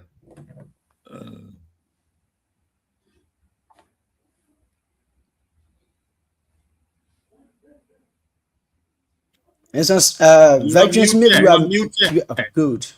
Okay, thank you very much. I've just been making the seat warm for you. Anytime you can come on the hot seat. But anyway, let's go. It's our way of when the caller asks question or make a statement, we want for our guests to respond to it. So, Executive Chief of EULA, Mohammed Kiata, anything you heard from the caller so far that you want to respond to? Well, I just want to tell the caller, thank you so much, because everything he says here, and I would take note of it to make sure that, those things, we follow up. And anytime we call upon to do anything, to straighten out, to fix something, that's why we are here. And again, our website is there. If you have the opportunity, you can go to our eulab.org, and you'll see our information there. You can ask questions, any assistance whatsoever. Yeah, you are welcome. So I just want to tell the brother that made a statement, thank you. We appreciate you. Okay, so let's go to Central Jersey. Central Jersey play a key part of EULA. If not, what are the rules that might be different from what Central Jersey is doing that not be of the Veteran, let's try to hold you there, please. Yeah, let's try to hold you there. Please let hold you there. Good evening, caller, and welcome. Hello. Yeah, hello. This is Roland G. Yeah. Mr. Ware, how you doing? I'm all right. Okay, they hear you. I listened to the president. Mm-hmm. He was saying something that started my mind. Okay. Pertaining to the dual citizenship and the voting. Mm-hmm. Mm-hmm. My recommendation is you see to it that those who over there in the state, when time for our election, they must come down here to vote. They must press on it so it will work. Thank you. Thank you. Okay, thank you. Thank you so much. You want to stay there to vote. You did not want to come. Thank you so much. Veteran, over to you. Thank you very much. Thank you very much. So, when it comes to Central Jersey, for people who don't understand Central Jersey, what do you know about Central Jersey? Are they applying by the rules of EULA? If not, why not? Well, let me first of all, EULA is so thankful to Central Jersey, to the people of Central Jersey and the leadership of Central Jersey. Because Central Jersey will talk about, it's one of the original chapter in EULA, founding member from Central Jersey. And sometimes we used to say, Byron, are you playing? Even though I didn't take buying that thing too much like that, Byron, are you playing? That right to that same play, that same Central Jersey we used to go for that Central Jersey. It's a historical chapter for EULA. And people that are there, they are good people. And I'm so much thankful to the leadership of Danny Watkins and his team. And I'm thankful to the member of the board of directors too. They took a step that some people won't take. We went as far making sure that peace exists in EULA, in our chapter. And they are here to exactly the resolution that we came up with. Though some people said, no, we're not going to go with it. We stay aside. We want to continue the other way. Fine. But I'm thankful. The resolution that EULA presented today, the Central Jersey people, they are going with it. Now, let me say this. EULA will never, ever interfere with any chapter unless you call EULA there. When you call EULA, then EULA will come in to make sure the peace exists. Even to raise funds, EULA will come in only if the leadership invite EULA to come, which was done. And we appreciated leadership, the administration and the board. And the resolution we put out, thank God at least. It may not be all, but almost 90% that the EULA put out for peace sake is what same thing they are using today. Even we're advocating for setting a month. Some people say, no, it has to go, but yet it's a month they are voting on today. Our appeal to Central Jersey, please, vote right, do the right thing, and elect the officials, people that you want there. We will look, we'll observe. EULA will be there during the time of the election, the 30th. We're going to be there to observe it, and why not? Because that chapter is part of EULA. And we'll support any peace. But again, this leadership in Central Jersey, the best. We thank you, and we thank Liberian, those who are members, because it is you that make the leadership in Central Jersey or any chapter. If the people stand up to say, yes, this is our chapter, we listen to you. If an individual come to us, no, it is the people through your leaders. And I'm thankful to them for all the good thing they are doing. Continue with the election, and we'll always pray for you. And I'll open to more questions on Central Jersey. Thank you. President Kiata, we would like to extend an open invitation for all to host the candidate here to a debate. Is it too late? Well, what you do is, you mean the candidate for Central Jersey, right? Yeah. Okay. You can't debate or I beg to differ. Okay, yeah, absolutely. All you have to do, I will give you the telephone number of the president, and maybe they will, talk to the election commissioner, to see how best way they can bring you on board. So for to take, I think if I'm not mistaken, the debate is tomorrow or when. Maybe they'll have another debate with another station, but I will give the telephone number. I believe Mr. Watkins is on the line. He should be on the line tonight, or maybe some of the Central Jersey people, so we can have the connection, so we can have a debate between them. And EULA is also open. When time comes for debate, get me on stage. Trust me, you will love EULA debate. You will knock your chest and be proud of us. Thank you. Okay, let me go to Mr. Wright. If not, Chris, if you have additional question, you can ask right now before we go to Honorable Nippy, and then Mr. Wright last. Go to Honorable Nippy, and then Mr. Wright last. Yes, I have a question. This organization been in existence for a long time.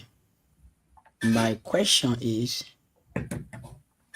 they have offices in the various counties,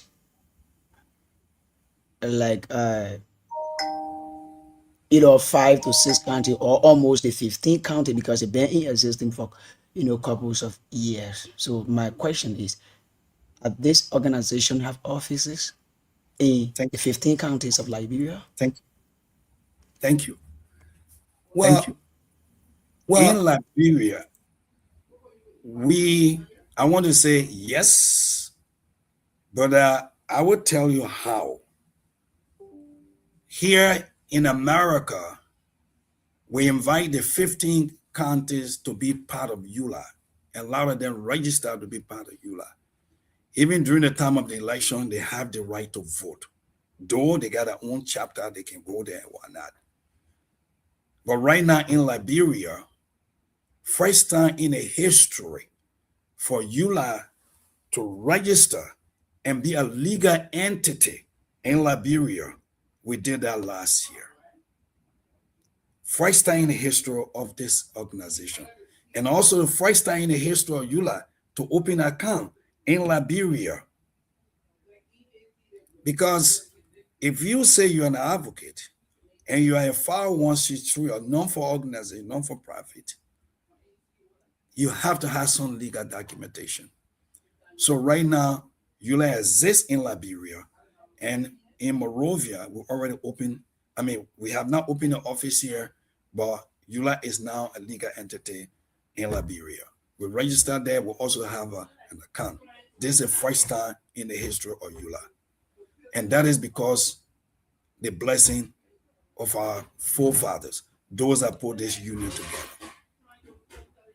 So in the future, as times go by, the same way we had chapter here, we're in Liberia, the 15 county will see us. We're starting first with women empowerment, because they'll be going to Liberia. They're not only going to stay in Montserrat, so they're going to move from certain county, maybe 2, 3, 4 counties. Then after all, they'll continue to do. But despite all of that, every step EULA took in the past and I will take, it represent the counties in Liberia. The beauty about EULA, my brother, is we are all Liberian. We're not county. We're not tribe.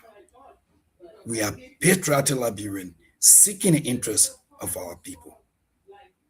So if you're looking at me, don't look at me as anybody. No, I'm a Liberian seeking the interests of our people.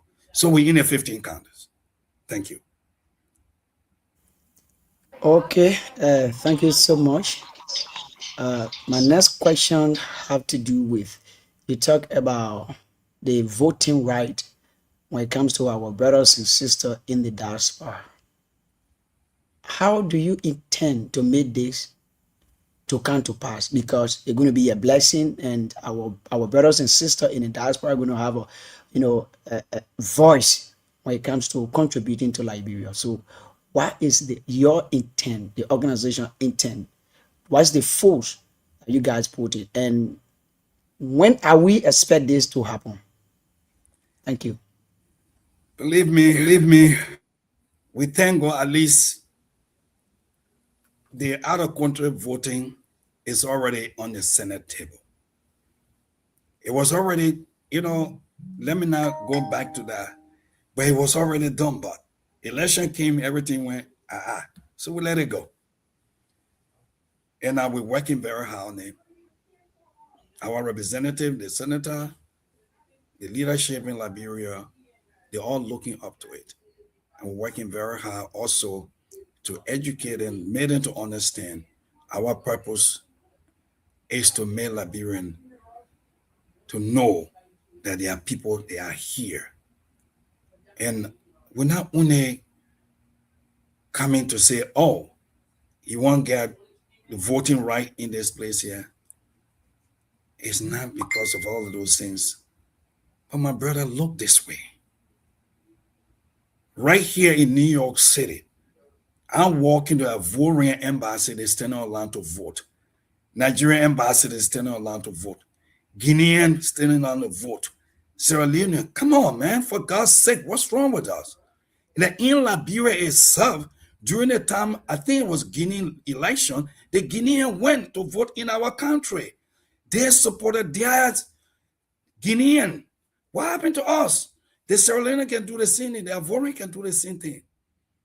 What about us? And we're standing strong. ULA, one of the strongest organizations. We are strong, trust me. And we told the president, we can raise the money. If there are 2 million, 3 million, 5 million, Liberian, we can raise the money to vote here and to support our government. You don't have to go around again to beg United States for money, UN for money. Come to us. ULA will provide it. Our people in the diaspora, in America, Europe, Africa, Asia, we can make it work. We're not doing it to be president. We're not doing it to go sit in the Senate. We're only doing it because we want the right person to be in our country. It's democracy. Give our birthright. That's what we want. Thank you. Okay, go to Honorable Nippy. Follow-up question. Yes, sir. Thank you so much, Mr. President. President Keita, let me just call you President Keita right away, because you're president of ULA already. Thank you. Do you still have Miss Nee Allison stay a part of ULA? Yes, Nee Allison, yes, staying part of ULA, and she supports ULA everywhere, especially the women empowerment. She is there, and to support ULA, and she been there before. Yeah, the reason why I asked that question is that she's a valuable asset to ULA. Mm-hmm. You talk about the women to take them to Liberia, so you want to use Miss Allison, Nee Allison. I'm not asking a question, but I want to answer Mr. Mose T.K. Dawson, who recommended to ULA via the president to engage the government of Liberia to change the nomenclature. I think Mr. Dawson does not know that before the time it was called the Maria Port Management, MPM, and then it changed to the Freeport of Monrovia, and then subsequently in recent times changed to the National Port Authority. They nationalized it. And you want to go back to the Freeport of Liberia, and I think that question is centered on the word free. And there's nothing free in this world anymore. And there's nothing absolutely free. And even if it became Freeport of Liberia, it would not be free. You still pay the custom duty You still pay all the handling charge and whatever levy may come from the people of Monrovia or Liberia, or as it is, the National Port Authority. And you are to open a bank in Liberia. How soon or how late do you anticipate this bank being opened by EULA in Liberia, and or whatever comes first? Because sometimes you want to take one step at a time. Are you going to build both the hospital and the bank at the same time, or you start with the bank and later on the hospital? If so, how do you juggle with the two things? Working on is a multi-complex 3-building, together, and within the 3-building downstairs, you'll find it's a 2-hall right there downstairs, which will be used for so many different things and whatnot. We're looking forward to mainly the medical center. Now, the pledge that we'll get from the bank, from the representative or institution, if they happen to come in, obviously, the bank and the medical center will be number one on the list. And to be honest with you, medical center is my hair. I know the banking institution will come, but if we open a medical center and the center, the Women Empowerment Center for Drug Enforcement, it will really help us. I know the banking institution is more helpful, but the health of our people is more concerning. When the vice president came here, he said one thing which touched us in Philadelphia. He said, I know you want to do things and whatnot, but if you think the dialysis machine is not in Liberia, you have it there. He said, the only thing, most of the things that really give me a hard time is the electricity. Some of the equipment is there, but if no electricity to really support it, it's difficult for you to use it. And are we looking forward to that to make sure that at least we may use out of the solar panel? Like some of the machine we're talking about. You don't just go and drop the machine there to help the people. We also want to make sure people are trained. Like before I became president of the union, I visited one of my clients. He's a Togolese. One of the specialists when it comes to, these X-ray machine, dialysis machine, very good. One thing he told me, it got in my head. I said, okay, we will fix our own. He fought by all means to carry the machine to Togo. But when the machine got there, guess what? Every time the machine spoiled, they had to call the people here or China or something like that to come and fix it. It cost them more money than they even have the machine. So what we're looking at that, not only to drive the medical center to that place there, we want to make sure that we train men. People will be there to train them at least to help with that machine once the machine is in operation. That's one of the main things we're looking forward to. And how soon we'll finish what our project is. We anticipated to finish the project within the next 2-3 years. But that all depends on the help outside. Right now, we have people who pledge. Some people gave material to us. I don't want to call name here because some of them said we should not call their name in public. Just the other day, we got a $56,000 worth of material from one of the veterans, a strong man in Liberia, well-known, popular in Liberia. But I'm not calling his name. I just want to say thank you. You're a patriotic Liberian. Some of our brothers here, EULA members, volunteer, give money to help. We got material on the ground. Hopefully, I will be going back soon so we can start a structure. But okay, how much? Yeah, go ahead. I'm sorry. Good. Excellent.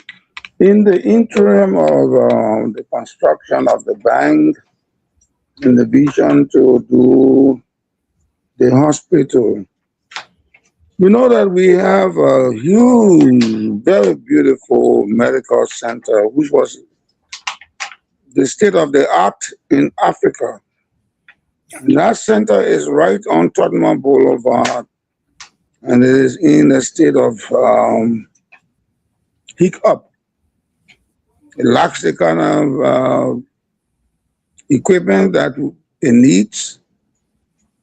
If I were to ask you this question, what are you thinking about in the interim of coming out with a brand new hospital? Because we got the 14 Medical Hospital, we got the Redemption Hospital.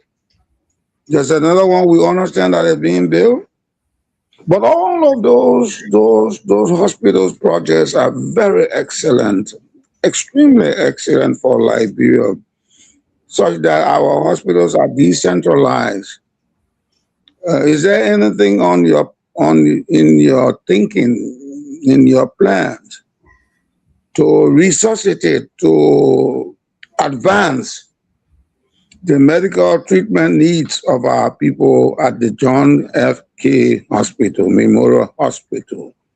And the reason why I ask that question is that the John F. K. Hospital in my last visit seemed not to be the hospital that I knew when it was constructed. So, and that is against that background that I'm asking why you are trying to do this. And the fact that you have earlier raised something like $100,000 during the COVID and Ebola, I think your organization is potential enough to start concentrating or thinking about the JFK. Is there anything that you are thinking about to do so? In the past, I would put it this way: we started with the education. We will provide chairs, we'll provide books, we will go ahead and give scholarship. People ask questions what you have done. When JFK needed medication, this and that, ULA tried its best to get supply there as well. They ask questions what you have done. And when my brother couldn't have a treatment in Liberia while JFK was there for prostate, and I say, it's about time. When some of our brothers that here die here, they couldn't go to Liberia anymore because they're doing the dialysis here. They couldn't go to Liberia. And those medical centers been existing for so many years. JFK, I don't know, it will be, I don't know what year, maybe we were not even there at that time. Yesterday, what you have done. We decided now it is about time we put our foot on the ground. And some of the medical center that will really treat people. It's a lady who went to the hospital. She needed treatment. They charged her certain money. She couldn't afford it. And Liberia news agency, they all were coming up with people who want help, this and that. Somehow decided to say, you know what, let's call the lady here. And the question I personally asked, why? She said the hospital is too expensive. Then I said, it's about time you have to step in.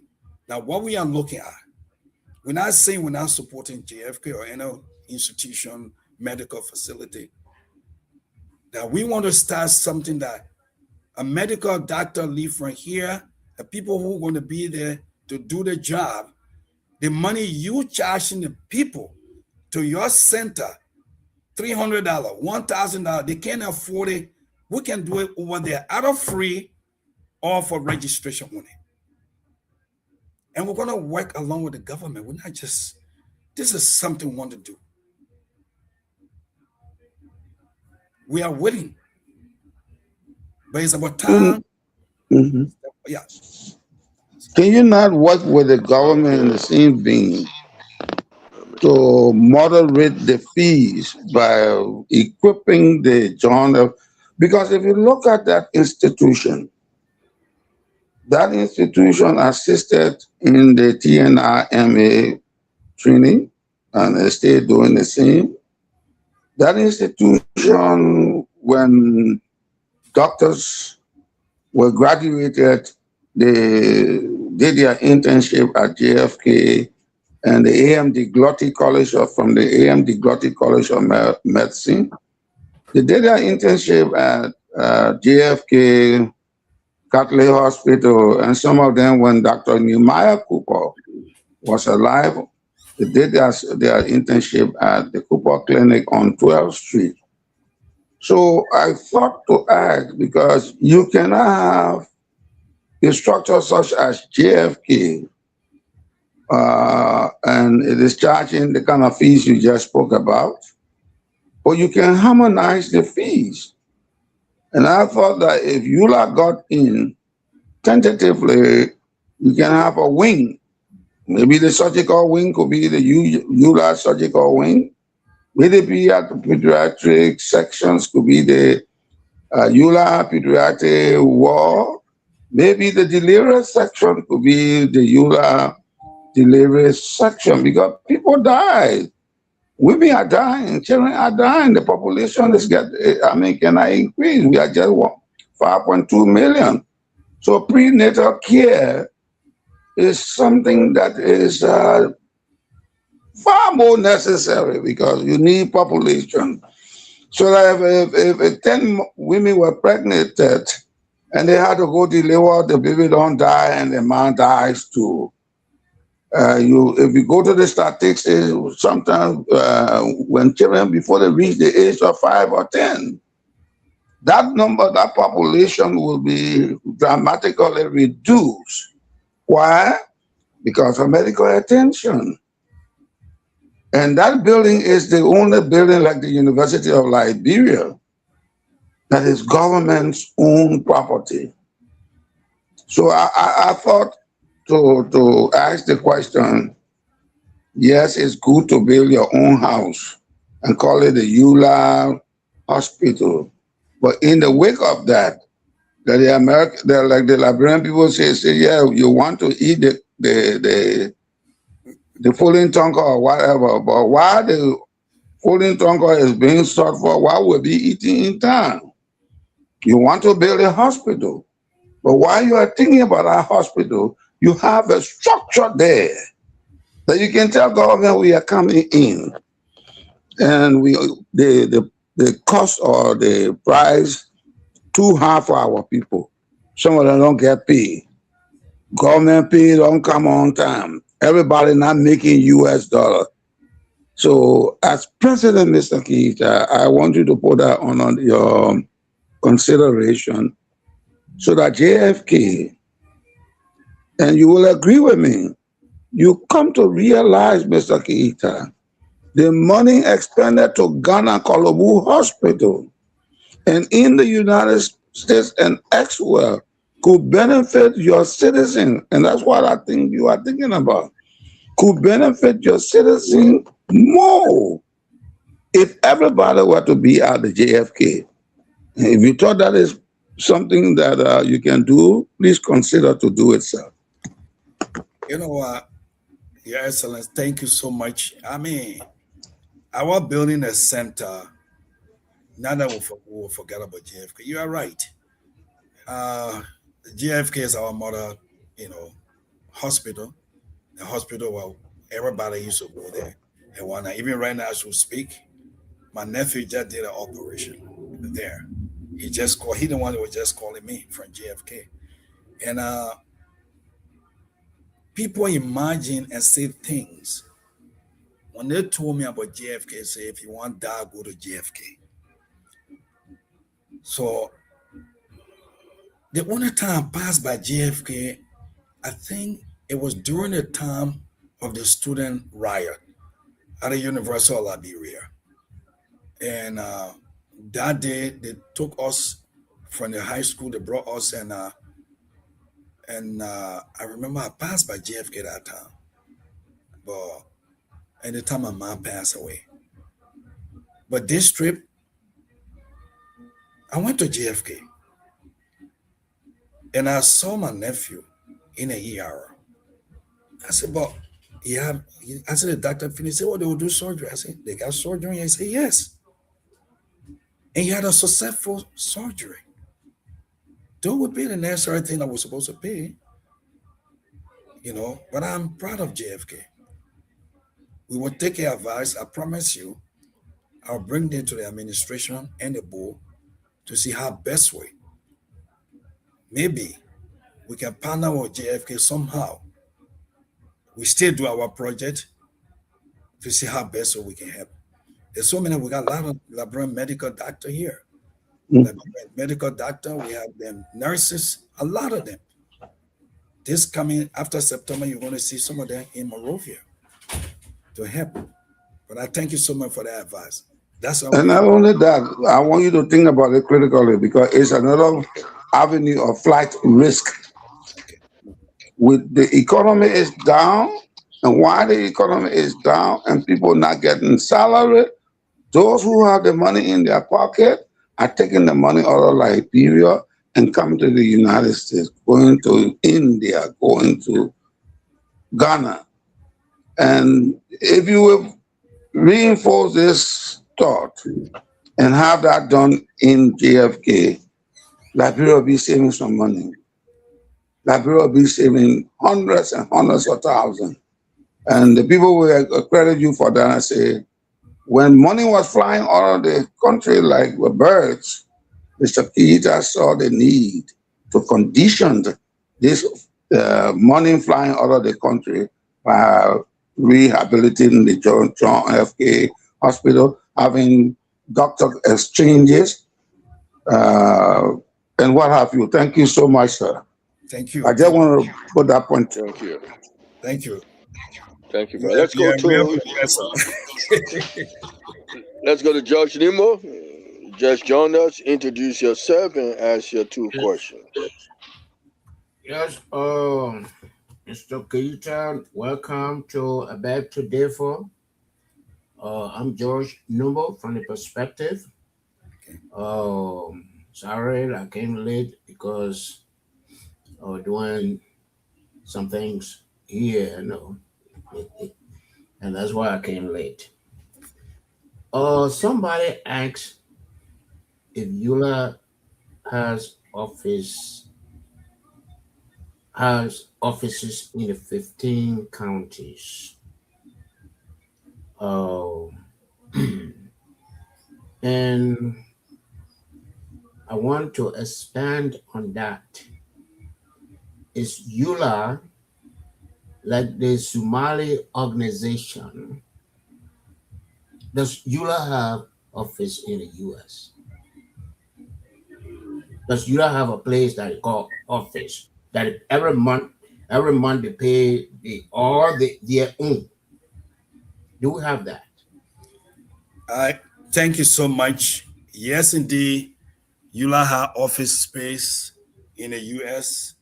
and the office is in Washington, D.C. But I would like for you to go through our website, go to EULA, EULALRB.org, and look down there. I want to show to you here on my phone so you can see. Anytime you see EULA press release, look to the bottom, you will see the address, you will see the telephone number of the office as well. Okay. My question number 2, EULA has been in existence since the 1970s. Does EULA have a list of projects they have undertaken in Liberia since its formation? Well, can I find that on a website? Okay, thank you so much. I'm so sorry you came late. We passed that stage, but for respect's sake, you're here. So let me just, yes, indeed, EULA have a project undertaking. We'll build a multi-complex building in Liberia. We'll start the process pretty soon. We had a groundbreaking ceremony last year, and also, we're looking forward to having a building here in the United States as well. Yes, we have ongoing project in Liberia. Okay, I was talking about a list of projects, but you just named one. Okay, we gotta move on. During the Weah regime, I believe it was not your administration, Eula invited Honorable McGill here, Johnny McGill, who pledged to place Eula in a Liberian national budget. Was it a good taste? Well, what's your comment on that? His statement, we didn't like that. And to put Eula in the budget, we didn't like that. And it is $300,000 to talk about it. They're going to give it to Eula. We didn't like that either. And there's some of the reason we commented on it, and we said, listen, we can only give, we don't take from the Liberian people. The taxpayer money to take it and put it in our pocket here. It's better we give it. And the good thing is, we realized finally from the leadership then, though the pledge was made, but there was no money given. And to put Liberia in the budget, Eula in the budget, no. This is not something we even have in mind to put in the budget. No. All we want is to help our people. We don't want to take the little one our people raising over there from the taxpayer. Liberia had done more for us. It's time for us to give back. Thank you. Okay, but I would be interested in the press release from Eula that frowned on being placed in the Liberian budget. I believe it did not happen because after he left from here, he was charged with a Magnitsky issue, and that U.S. government going after him and Eula inviting him here. I feel that it brought no disrespect to Eula. Don't you think so? Well, this is Eula. When we invite the government officials to come, especially those who looking forward to a leadership or those in leadership, we don't invite them here to come give us money. Rather, we give them money when they come for their, not Eula per se, individually. But when they come here, we want the Liberian people to listen to them. So what they will say from their own mouth during the time of election, Liberian people will hold you accountable. That's why most of the time we invite them to come here. So when you say something during the election, you're doing something different, or you happen to win the election, then we'll come after you. You come and give your word to the Liberian people, and we'll hold you accountable. So what you tell the Liberian people here. So inviting the official of the government here, I don't think it's anything that hurt Eula, but rather even open more room for us, for our advocacy. Okay, my last question.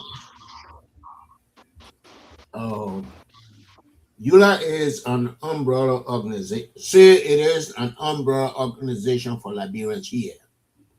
County organizations are not chapters of Eula. They do not attend Eula meetings. Only Eula chapters attend Eula meetings. And that does not make Eula umbrella organization for Liberians here. And even in Liberia, people feel that, when you are running for position for Eula, you want a job in Liberia. And Eula is in a habit of recent of inviting prominent government officials here. I mean, for the leadership here, exposure to the government leaders there. Don't you think so? McGee and I don't know who was the last person. Was it or Kofa? Somebody else. So is ULA leadership looking for jobs in Liberia? Well, ULA is not looking for leadership in Liberia. And inviting government officials, that will not even give you a job. The worst for a Liberian to do, you leave for America, the minister or the deputy or the president that happen to reach here, you all shake hands, you all do everything, you give money to him to win the election. I dare you to reach in Liberia, he will even look at you. That is, let's forget about that. You're not looking for leadership. But let me carry you a little bit back so we can correct something here because we're on the international stage. Yes. ULA is open to all counties. We are a chapter-based organization. But yet, ULA extended hands to all the 15 chapter counties in Liberia. And those who register, they are member of ULA. They come to meeting, they also vote. They have the voting right. It is in our constitution. So we don't just push the, I know if, let's say I'm in New York and my county is there, like my county organization, which is happen to be UNICO, NIMA organization is here, okay? But I'm in New York, I'm a member of it, but I'm also a member of my chapter here as well. But my county have the opportunity to go and vote and also take part in a meeting. So let's correct that. County organization have the right to come. Once you register, you're member of ULA, and you can vote. What I'm saying, they cannot come. UNICO cannot come as UNICO to ULA meeting. NAPCA cannot come as NAPCA to ULA meeting. Oh no. You are talking. That's what I'm talking about. UNICO can enter. NIMBA organization can enter county to be part of a pass through the organization. Like, take it for example, UNICO. I'm a member and a former president of UNICO. So when time comes for meeting, once they receive it, they can come to the meeting. The time for election, they can also, the same thing with Sun organization, the same thing with McGibby, the same thing with, let's say, a bond organization. Every county organization, once you register, yes, you can come to the meeting. You are welcome to the meeting. Thank you. Okay.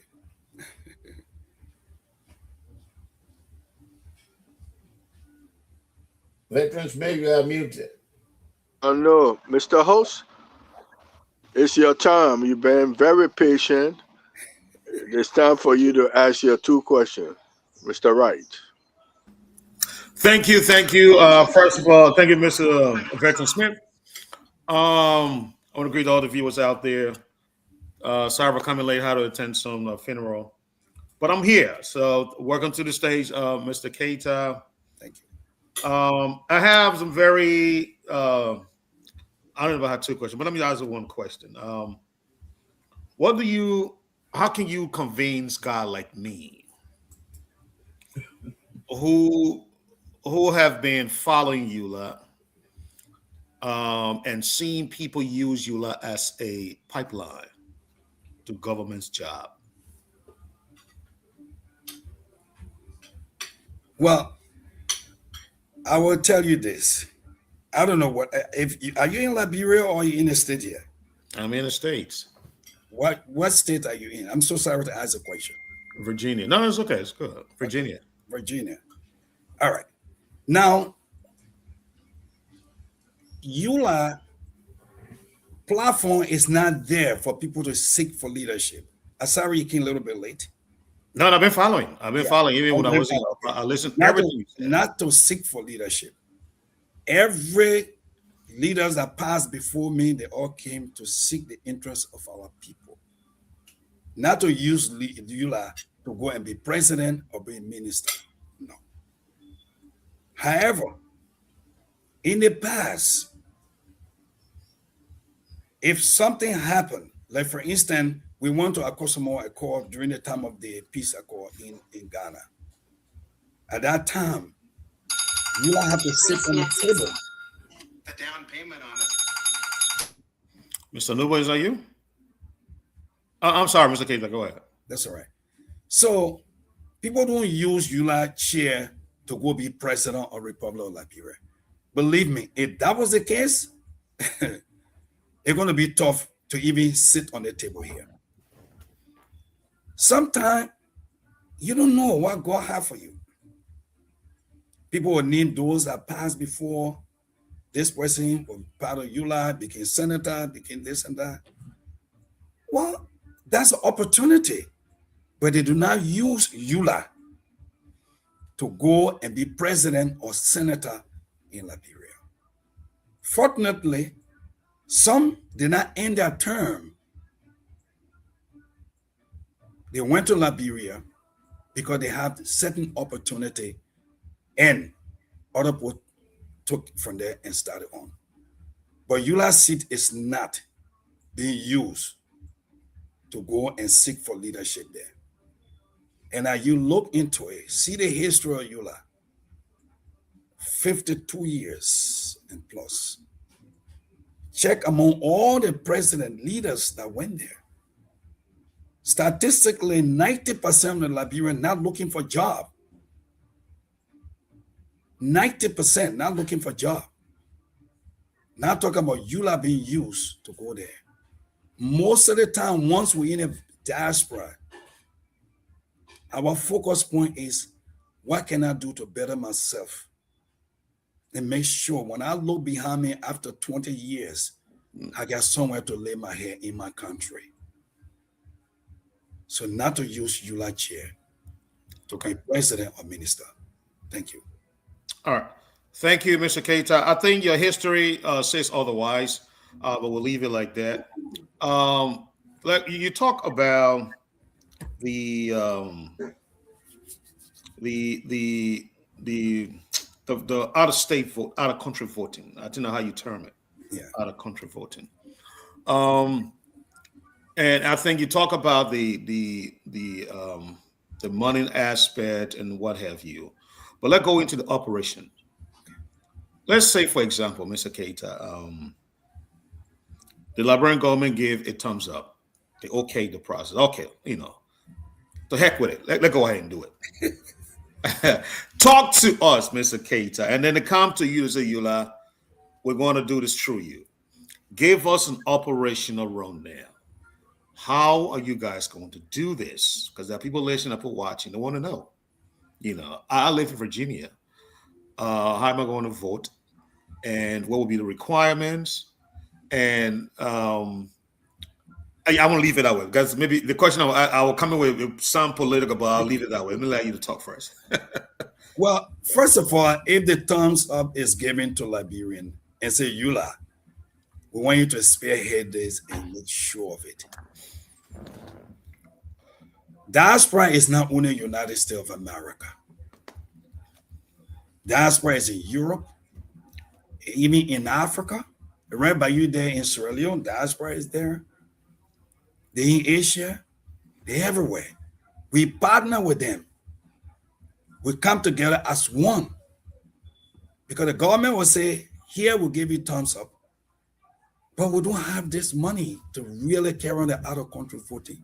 What can you do to help us? We'll partner with other diaspora groups. We sit together and see how we can raise this money. How do we raise it?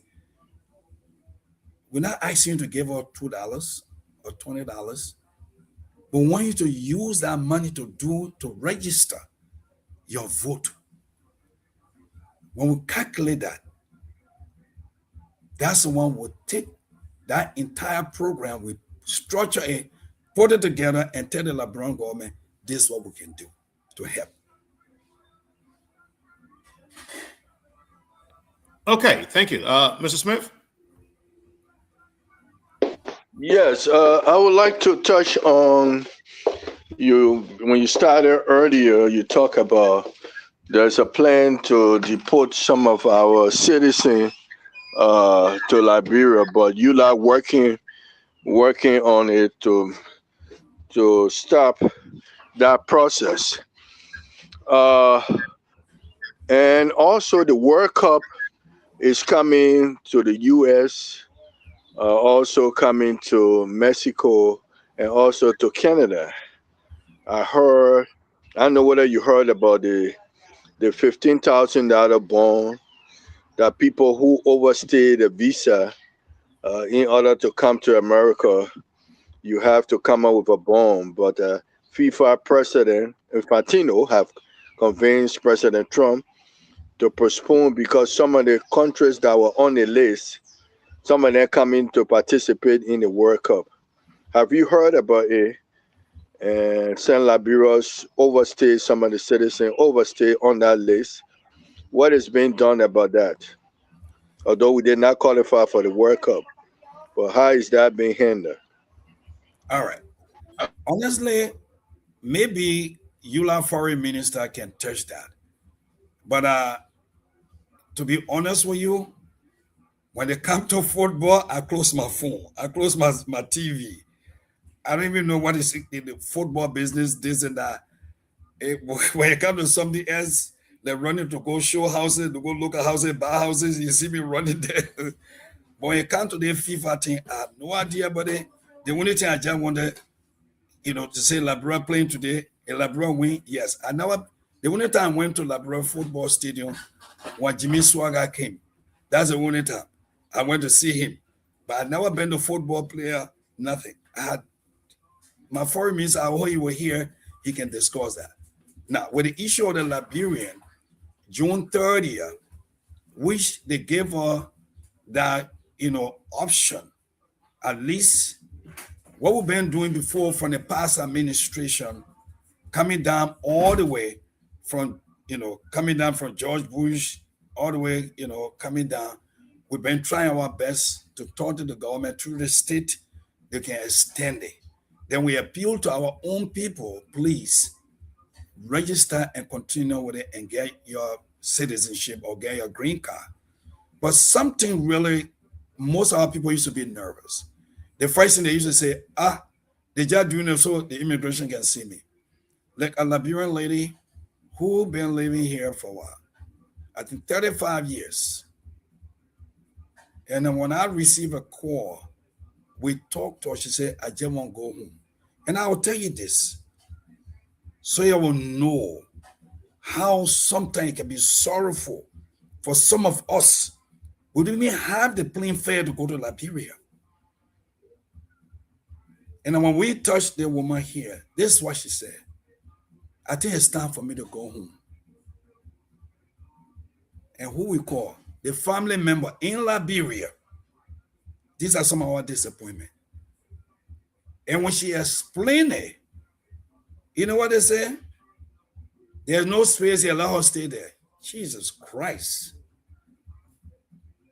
So you see what is happening here. So we try our best to make sure that people like that, they stay here, work hard to make sure that at least they get a document, not to be nervous. And we also in contact with the Liberian embassy, but there's much they can do.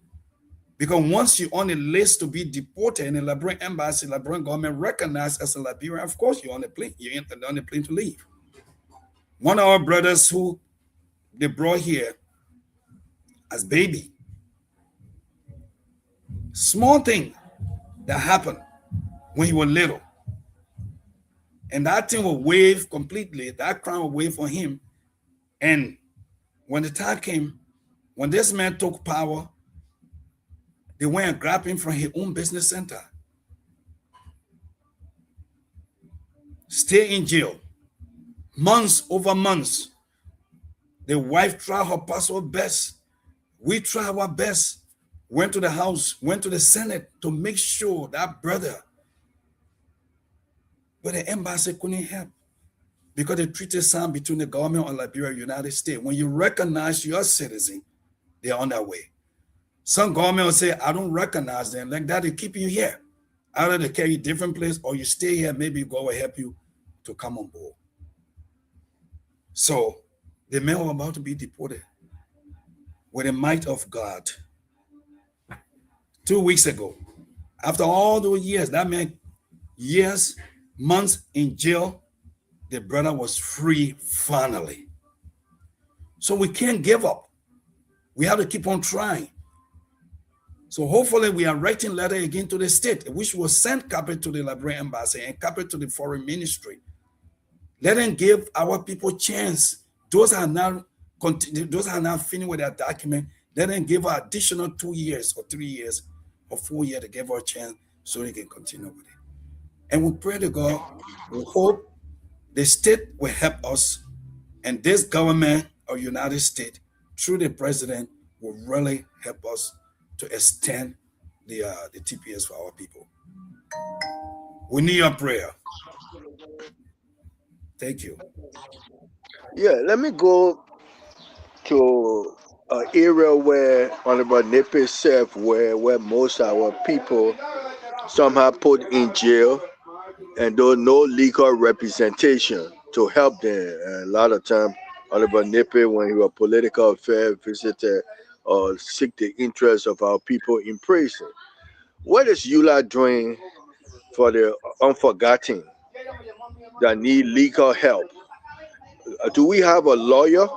Would it be good to have a lawyer that whenever people in the community, like how they will have a special fund that they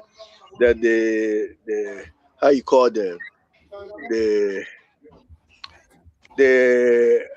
I forgot the title, but they have a title that is a Jewish funds. They have an organization that deal with legal affairs issues that affect them. Is it about time we have one for Liberians in the diaspora, headed EULA pushing that whenever a Liberian arrested, they are sure that there's some kind of legal representation if the MSA can't help them, but EULA can help them. Do you think that would be something worth pursuing by EULA? You know what? I agree with you. You know, like in my chapter here in New York, I didn't even know they had Liberia in jail until the lawyer that is working with the chapter here, because most of the time, various chapter have lawyers to help Liberian. They volunteer their services. And we had a meeting that day. It was sometime last year. He said, how many Liberians in jail? The question is, why are they in jail for? Everything now immigration. Certain thing will happen if immigration comes in. Like today in United States, when you are driving, and that have been existing now, right now, not because of Donald Trump, it been existing before. And the police pull you over, you give your driver license, you are before the entire system. You are before the entire system. Immigration, whatsoever, everybody, they will see you. Now the question here is, if you're being somebody who committed crime and your name is there, or somebody who somehow did something and you escape, let's say, how do you call it, say, bond or something like that, your entire information come up. The next thing, they carry you, then the immigration something happen to come in. Then all the things will pop up. Then when you go there, all they're talking about is either felony, criminal act, or something like that. Same thing happened to our brother we're talking about right now. It was an issue in the past. It was not because of anything, but that particular thing, once it's there and you commit that crime, you on the list.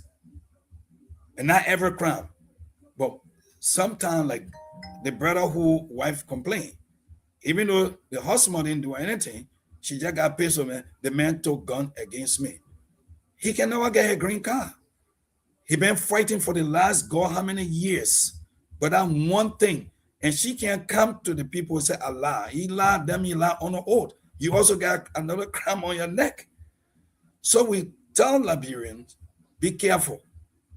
Whenever you're together, be careful. Don't be knocking your children. Don't beat your wife. And the husband, don't take going against your husband or something like that. You all come together.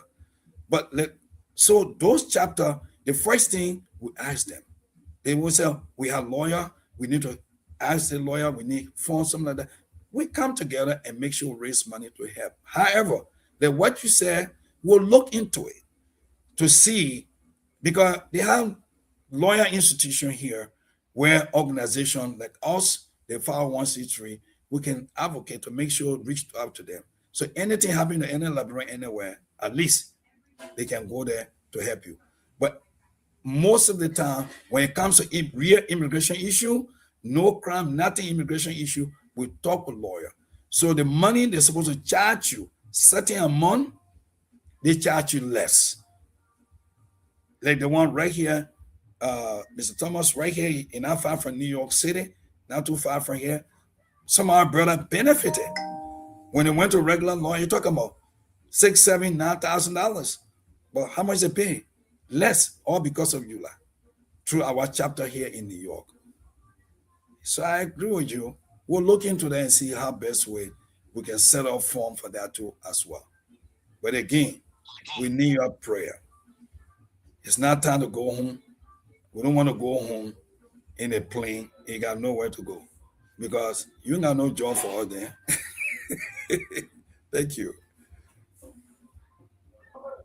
Okay, Mr. Nemo, Mr. With you, any further question? Then I go to Mr.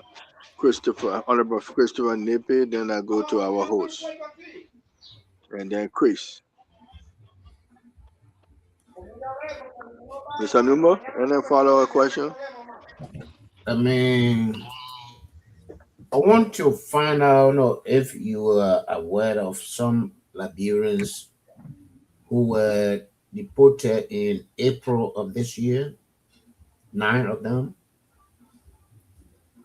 Was EULA aware of them? Yes, they told us that 9 Liberians were deported. And yes, but again, some Liberians been in jail for years.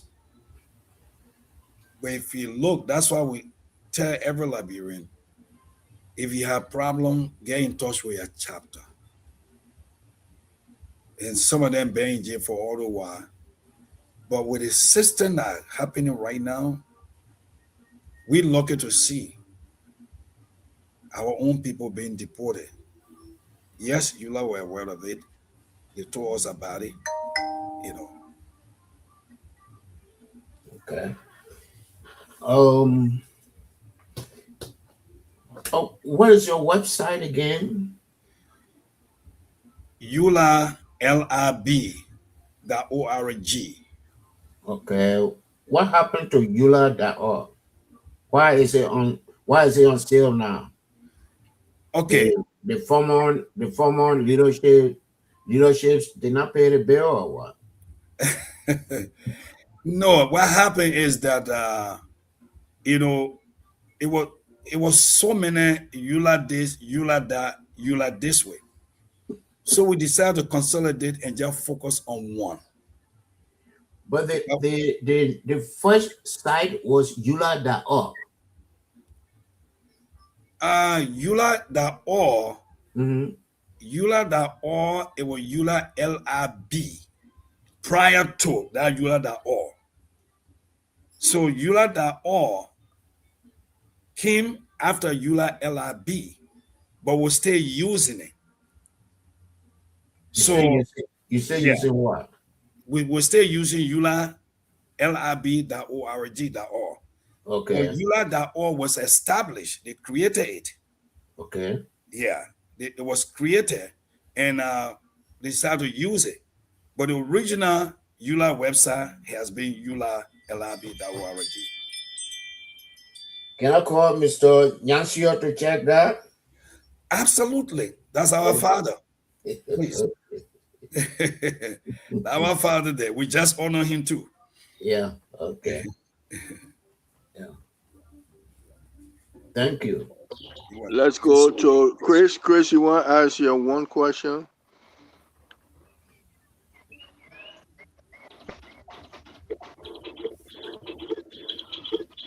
Thank you, Victor Smith. I don't have question, but I just want to appreciate our guest when it comes to his response to our question. And I hope and pray that whatever, whatever they are planning to do that will benefit the Liberian citizen in the diaspora and also those in Liberia, that God should be able to direct and control them. So I'd like to say thank you, Honorable President. Amen. Thank you so much. Thank you so much. Appreciate it. Okay, let's go to the Honorable Christopher Nippy to ask us one question. Well, thank you so much. You now have dual citizenship. I'll bring you some information after you answer the question. What will you do in the event a dual citizen committed a crime in Liberia? That's number one. I'll bring you information on that. And then election 2029, I know that's what you are eyeing. But you should also be eyeing by elections and what have you. At the same time, you cannot have the guest is struggling to get your question, Mr. Nippy, because of feedback. Can somebody mute themselves? I don't know who's it. I think the people in the background there. Not you, or someone else. Somebody else. Okay, that means. Mr. George Nimo, mute yourself. So what James doing? James digging or what? In the wake of your dual citizenship. You can't see my mute sign? No. Now it's better now. All right, still coming again. Okay, let's go. I thought Melvin, Tolo, and Lapo were the three main people. Your dual citizenship has allowed you to be across the Atlantic Ocean simultaneously. What will you do? What will you not do in the event? An American, a Liberian / Liberian committed crime in Liberia. What will you not do? My second question was centered on your election 2029.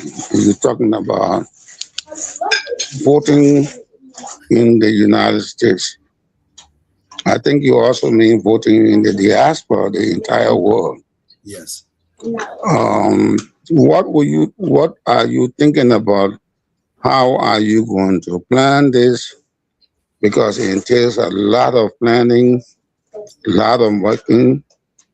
In the event for at least 6 persons from the election commissioner to come in. At the time we had the United States divided into 10 sections. 5 each state. So if, for instance, they had 6 persons coming, you know that 30 persons will be coming. And that includes government in Liberia saying they don't have any money. Will you be prepared 100% to foot the bill? And how do you connect that with other Liberians in the diaspora? That would be the question. Thank you. After the dual citizenship was approved, you don't know how. Nothing. Can somebody mute themselves? I don't know. All right, I'm coming from Mr. Okay. Nippy. Yeah. The dual citizenship, the excitement among the Liberians. I will just tell you one before I go to that. How they call it, say the other country voting, to tell you how prepared we are.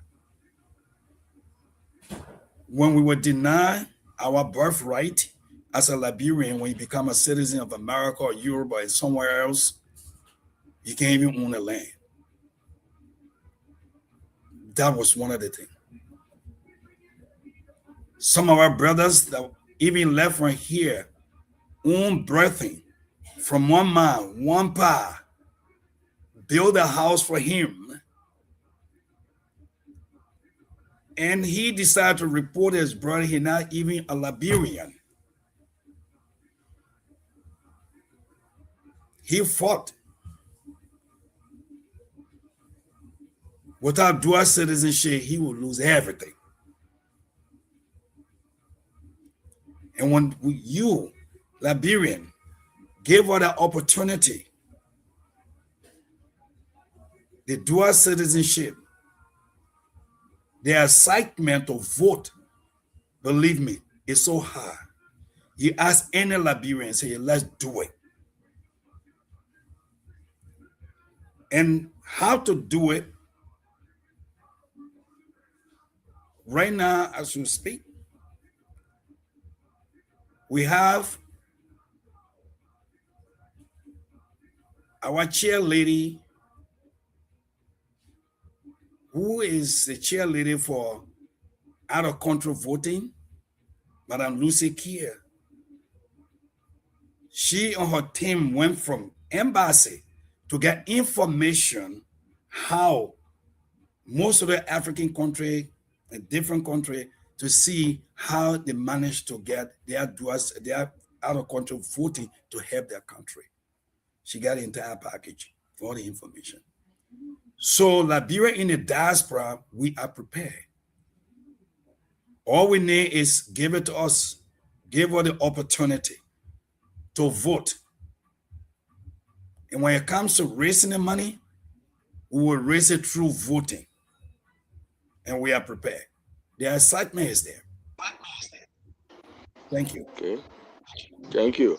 Mr. Wright, saying because of time. No. Wait a minute. No, guys, we got a very hard stop to make in 9 minutes because session has to close. Yeah, are you aware of Thomas Gudron and Justin Moloka Obi? Mr. President. No. No, you are not aware. They were dual citizens from the United States of America and Nigeria, respectively. And they died when they committed a crime in Liberia. And the dual citizenship does not divorce you when you commit crimes in Liberia. That's why I asked the question, what is EULA prepared to do in the even an American who calls himself dual citizen? Because I know my mother, if she were alive, she would not disown me because I'm an American citizen. But once a Liberian, you are always a Liberian. So that's why I asked you that question. Okay. Justin Moloka Obi, a professor at the university, at Cotton University, was hung. Even though Nigeria pled, but he had taken an oath of allegiance to the Republic of Liberia. In the same vein, Thomas Gudron, an American citizen, both had taken jobs in Liberia and they committed crime.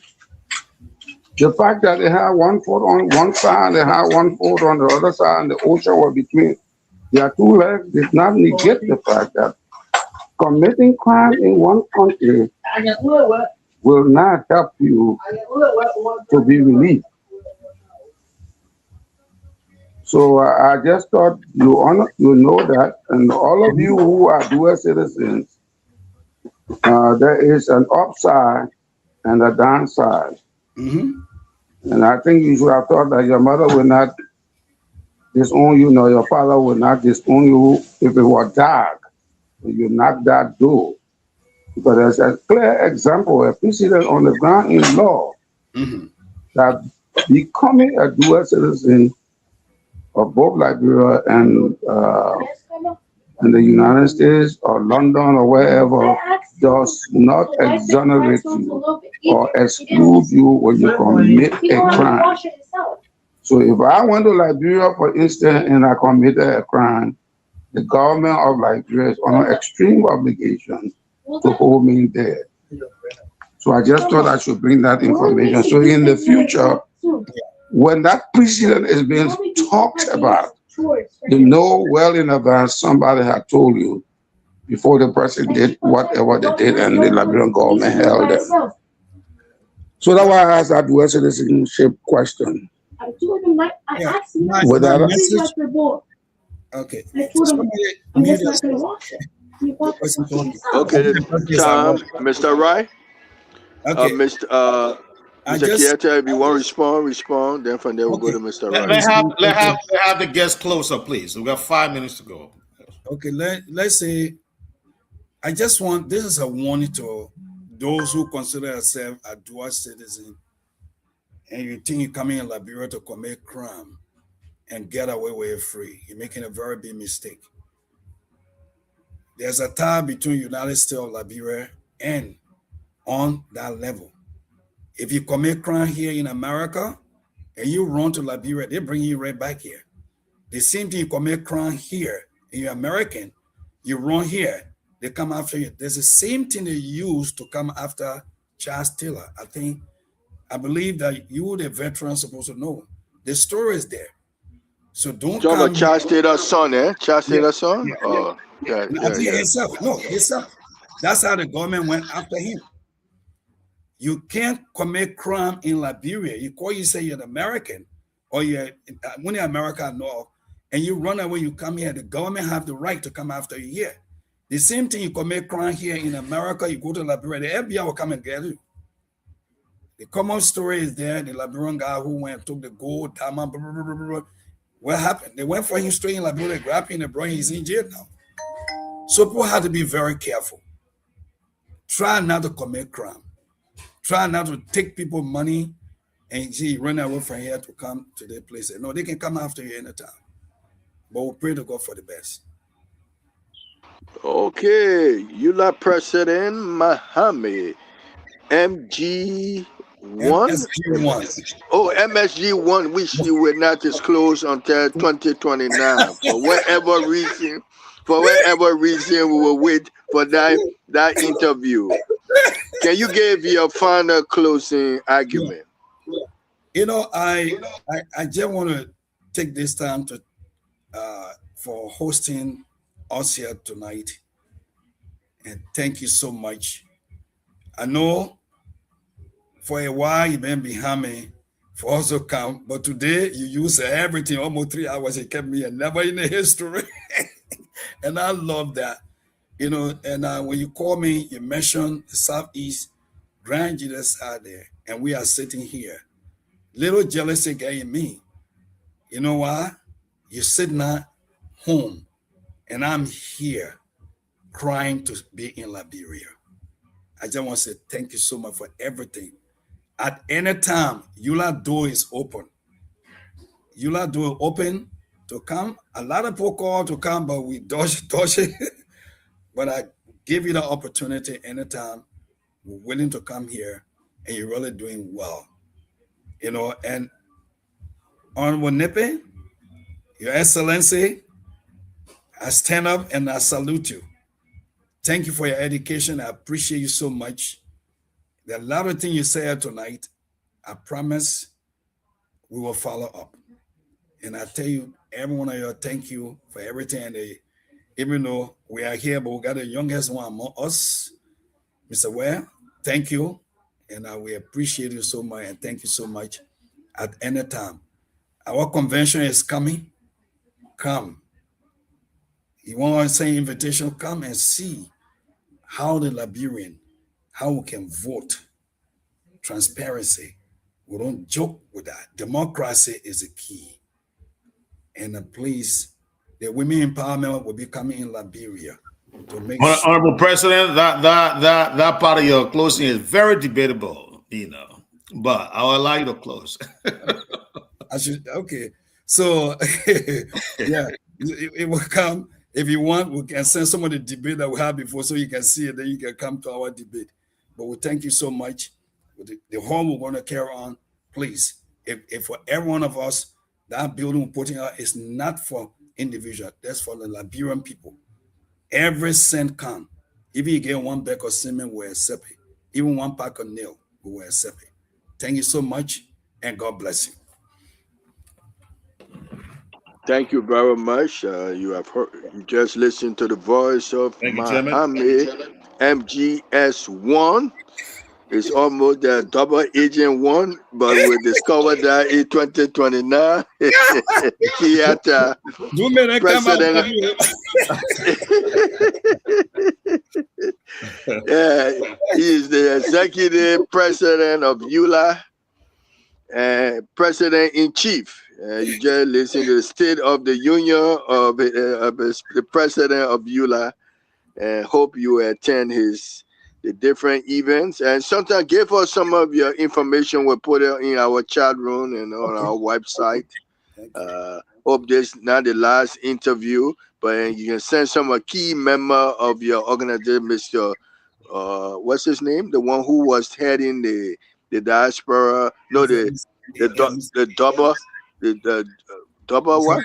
Mr. Wetty. Yeah, Mr. Wetty. Yeah, other key people to come to talk about different aspects. We appreciate that. Sure. Thank you. Sure. Thank you. Wish you luck for EULA. Thank you. Wish you luck for Mother Liberia and all your chapters. Amen. Thank you. Amen. Okay. All right. No, you can depart. You can depart now. You out of the hot seat now. I'm hungry. I didn't drink water.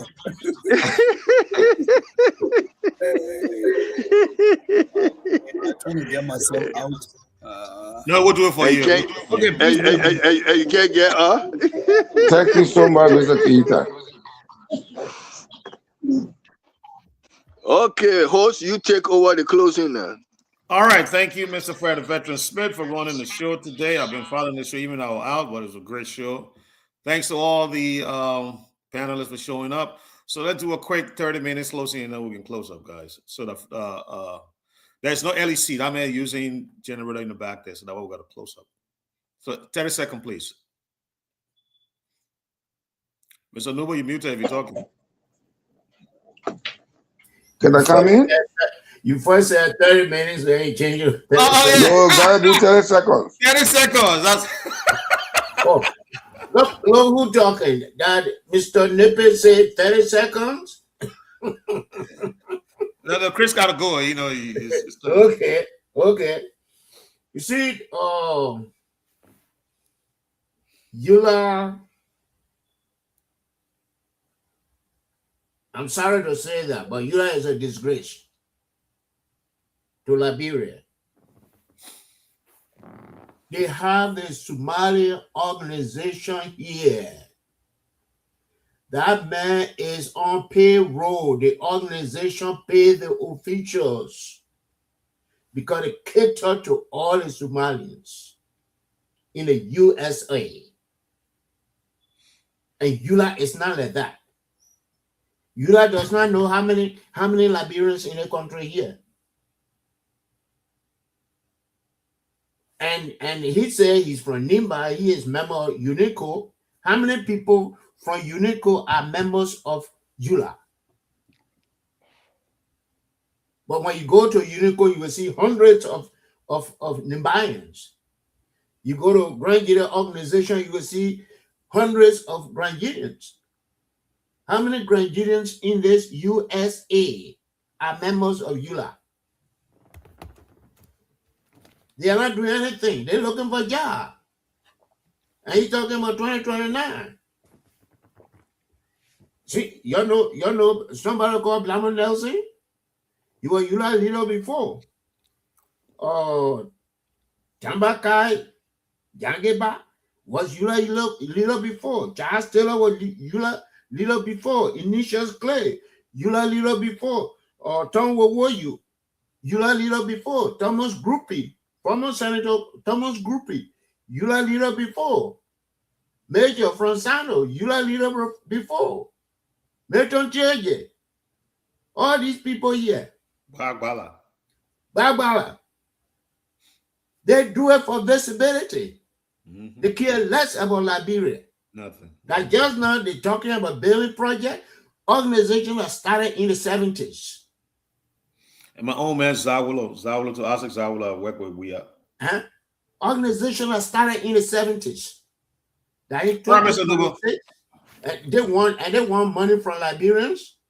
All right. So it's a disgrace. And the voting thing here, he had no clue. Yula has no clue what to do. They don't even know how many Liberians here. Yeah. So thank you. Thank you, Mr. Nippet. It is a disgrace. Well, I think our technician in the background, Chris, will agree to what Mr. Nubo just said. He was not on the show. But I come in with certain things like that in a twist and turns movement to let them know that this is just using a means to the extreme. And I need one or two of those guys who had used Yula to leverage themselves to governance and they're where they are. But I want to thank him because he's a young man and I think he has a good vision. I hope he exercises everything that he has to do because Yula does not have an office that you can find in Washington, D.C. It does have a telephone number. It has an address. Because in 11 years, I tried to look for Yula offices while the president is in Ohio. And I never found that office. And the telephone kept ringing and ringing and ringing. But I think he's a man who has some actions to take to rebrand Yula's image. And with that, I want to thank you so much. It's been a wonderful day to our radio audience and television. Thank you for sitting in for us and with us and by us. We come again tomorrow. Oh, Monday. Monday, yeah. Thank you, Mr. Nippet. Veteran Smith? Yes, a good show. It's been over a year just to get Yula president, and he spent 3 hours and he gave a lot of information. Some we might not agree, but he taking a new direction, new branding of Yula, and in the future we'll look at Yula on a different generation. But each of those generations we cannot put it on the new leadership. Just like how the country came into existence, came in a different leader, faced different challenges, different time in our period. But now we have a different historical trend for us to move forward. So we'll look at Yula in the future on a Charles Taylor where he did, and on the other leadership, but we cannot put that blame on the present leadership. It's up to the present leadership to learn of the failure of the past, take the good, the ugly, and move forward. So we see some of the goals and vision of his leadership to take Yula to new heights. I will borrow President Torba, higher heights, and you will come back and we'll have the opportunity to reassess whether some of the things he said on the show today, he living it. So a good show. Look forward to Monday, and we'll have a new guest, whether it will be data, whether it would be AI or whatsoever. But there's a gentleman just went behind me to come. Okay. So we'll see what happened Monday. So to you, Mr. Wright or Chris. Thank you, Veteran Smith. I want to say my own piece and I'll give it to Chris and then he'll close us. I think it was a great show, myself. Like I said, I followed the show from you as soon as you guys came on. I've been following. And I want to follow in the footsteps. And I understand what you said, Mr. The Veteran Smith. But the thing is that the records are dead. And what Mr. Nubo said, these are facts.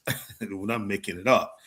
I know he is new, he got energy, and he doesn't want to be associated with the past. But the past, he has to own it, and the past doesn't look good.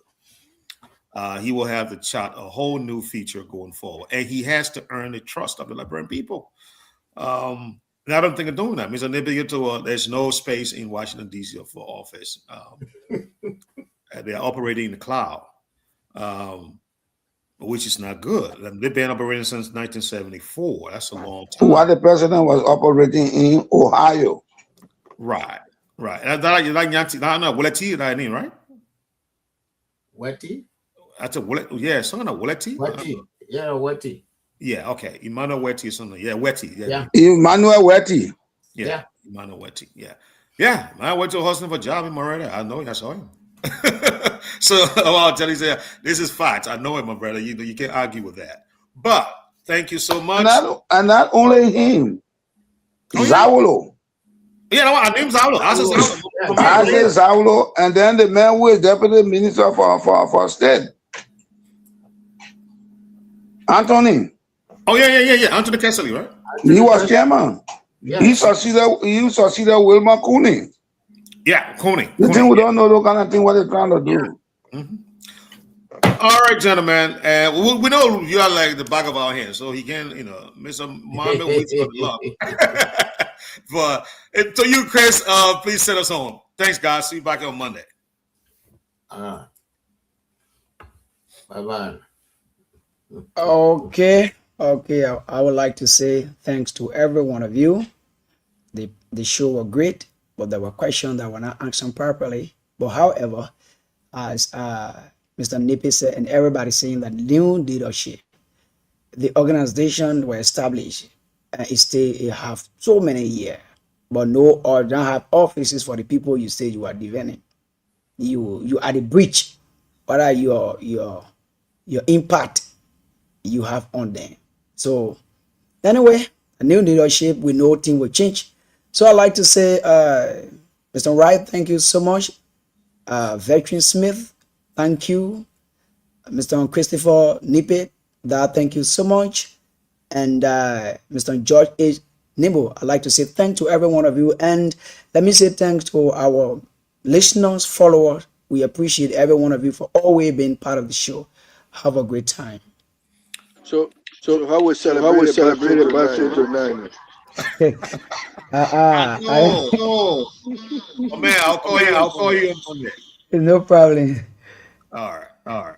Yeah. Good night, fellas. All right.